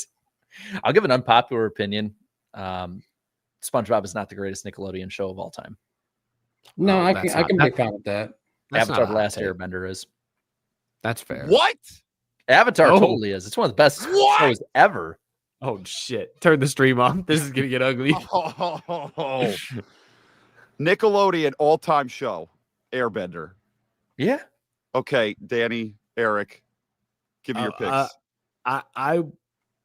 Avatar's good. SpongeBob's great. I would go Drake and Josh if that's allowed, because I know it's not a cartoon. No, we're talking all-time Nickelodeon. Okay. Yeah, Drake and Josh. Drink juice. I will say one of the best ones they had, Rocket Power. That was an underrated one. Why? I never watched it all that much. I remember Cat Dog. We're sleeping on all that. Jimmy Neutron? On Keenan and Kel. I mean, those shows spawned so many. Drake and Josh, the Amanda Show. They were all that stuff. They were just before my time. But yeah, how old am I? These shows were like 3 years. I didn't watch Zoe 101. That was before my time. See, I remember my friends getting mad at her baby because she had her and it ended the show. I remember like girls I was friends with being like, "Man, why did that baby have to be born? Now we don't have Zoe 101." And I'm like, I think you're blaming the wrong people here. But okay, we were all so upset about that. Why did she have to have that baby? Ned's declassified. As much as I get where you guys are coming from on all those shows, and I enjoyed them, that they all lose so much points for me when you watch the documentary, the stuff that happened behind the scenes on all of those shows. Oh yeah, all that was fucked up. Yeah. Sure. Then you immediately move on to Cartoon Network, and you're like, okay, Courage the Cowardly Dog. It wipes the floor with all of them. Samurai Jack, though. Johnny Bravo. Clone Wars. That's where Clanker came from. Clone Wars. Oh As for getting your fiance into NASCAR, take her to a race if you can. Just take her. And one that will be good. I remember I took Riss to Daytona for her first race, 2020 cutoff race, and then I took her to Talladega, and she was hooked. I mean, she was hooked after watching a damn 550 Pocono race. I knew she would like NASCAR at that point. I'm like, if you like this race, you really like NASCAR. Then like you should come with me. Let's drive 22 straight hours from Wisconsin down to Daytona in one go. To Dover, 2017, and she picked car number 33, Jeffrey Earnhardt, because that was her basketball number. He was the only guy that crashed that day.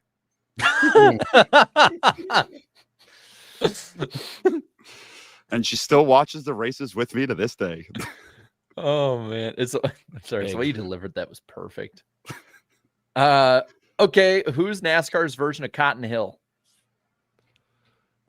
I killed Bitty Man. I like the reboot. Oh, your grandpa was one of the Fitty Men? Austin Hill, I guess. Richard Childress. I don't Blue know. collar man. Sounds good. Yeah. He has Hill in his last name, so there you go. Yeah. Let's see. Justin Drake leaves a more serious one. Do you guys see Daniel Suarez's wife was in a car wreck this week? Glad everyone involved is okay. So with that, looks like Daniel and her are a perfect match. Jesus Christ, man. Justin. Brutal. That's Justin, crazy, take it Justin. easy. That's Austin crazy. says, hot take, people make fun of Jeff Gordon getting in the chase in 13th after Spingate. Had that race been run to completion with no spin, he was going to point his way in anyway. He got screwed that day. He was probably pointing his way in. Spingate and all that seems like child's play, seems tame to the shit we deal with the playoffs on the regular now. That's, yeah. It was the all that to modern days Drake and Josh and iCarly. It was like the Amanda that. show to it. I like that. Yeah. Michael Paul says, how much is Stacy Compton Hot Wheels diecast worth? That's right. I did that get clue like a week or two ago where I was like, it was Mike Dillon. It's like his diecast is worth like $10. That was a crazy clue. Gave Uh, us let's- absolutely nothing. Let's see. Eric here says, would you guys play NASCAR 25 with the fans to challenge or do for fun? Sadly, we don't get crossplay in this game. I would like to challenge you. Well, I got to save up money to buy it. So, Eric, give me I a will minute. kick your ass. Oh, Bring it on.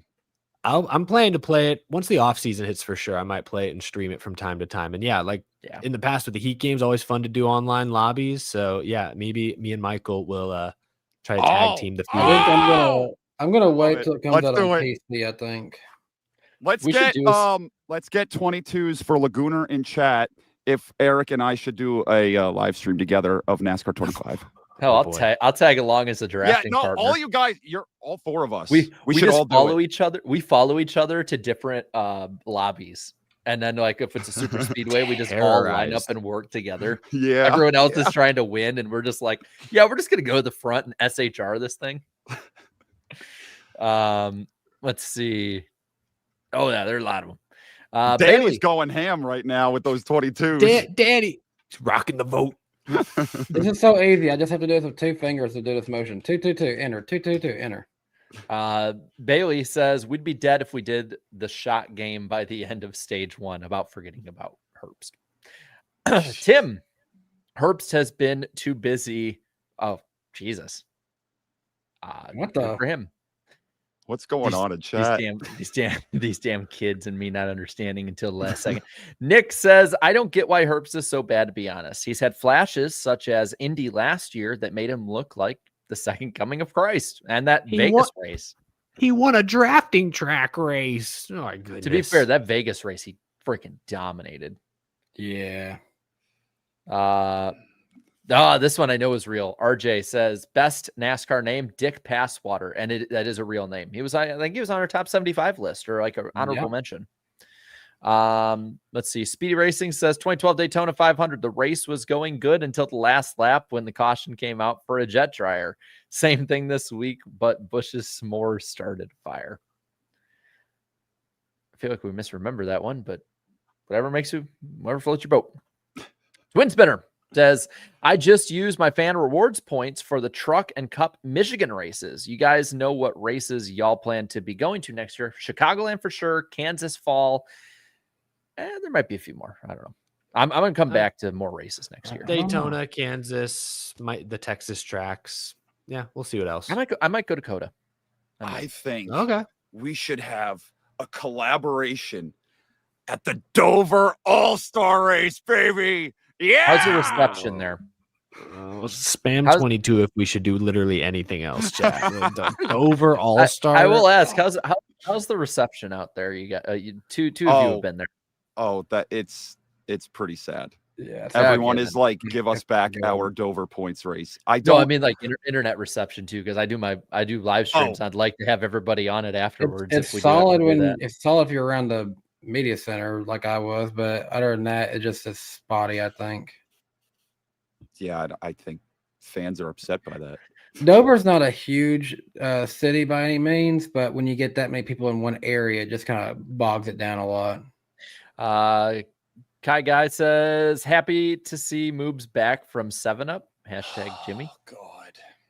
I feel like I'm missing context here. No, 7-Up was the sponsor that I thought wanted to sponsor me, but it actually turned into malware and it hacked my whole account. And I thought my YouTube career was over. No, you're better now. It's all good. You're here now. You got a nickname out of it, so I'm now Michael Saylor.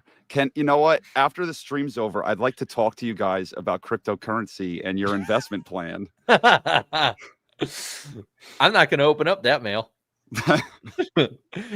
3 more here. Bailey says, Drake, where's the door? I see a problem now. Oh, do ya? I repeat things for emphasis. Emphasis. What's a game sphere?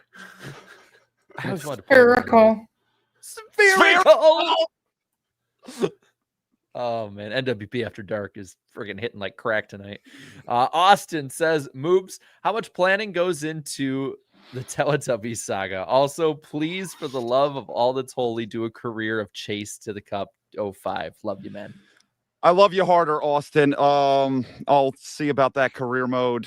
Teletubbies is my Mona Lisa. It takes a lot of planning. It takes a lot of work. It's a ton of editing. And that's why you don't get very many episodes. But there will be another. It's like Yoda, there is another. And Saucy says, favorite Looney Tunes character? I'll go with your picture. We got Tasmania Devil right there. I'm going with them. Honestly, I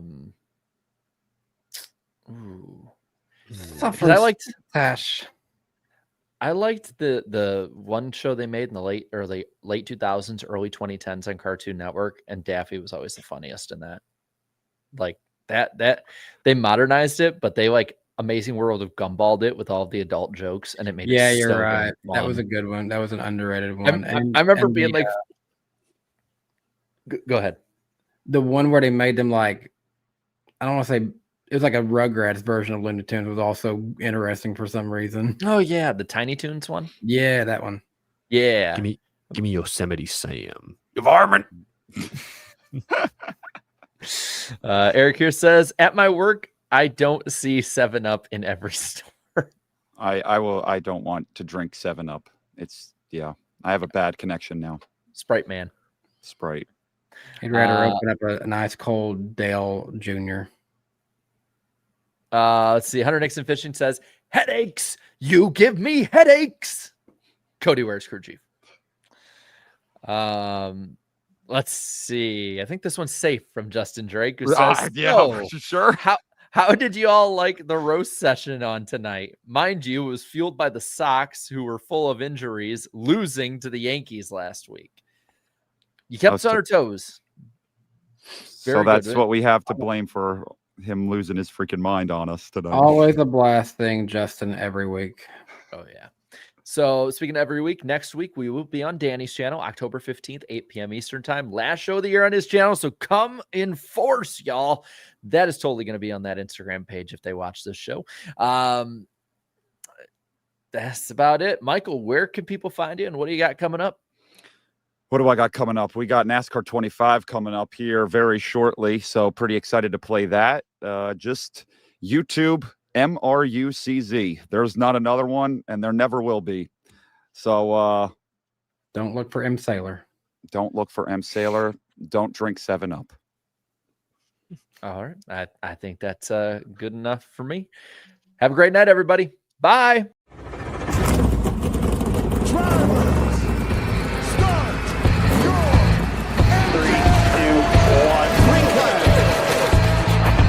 Started off right now. Right on, come on.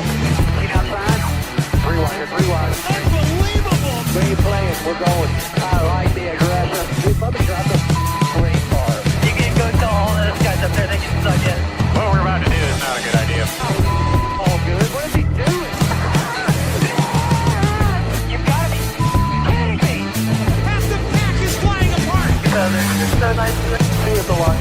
Oh, pack of cars come piling in as well. Jump. Come in the line. Hello. Come back on him. That was incredible.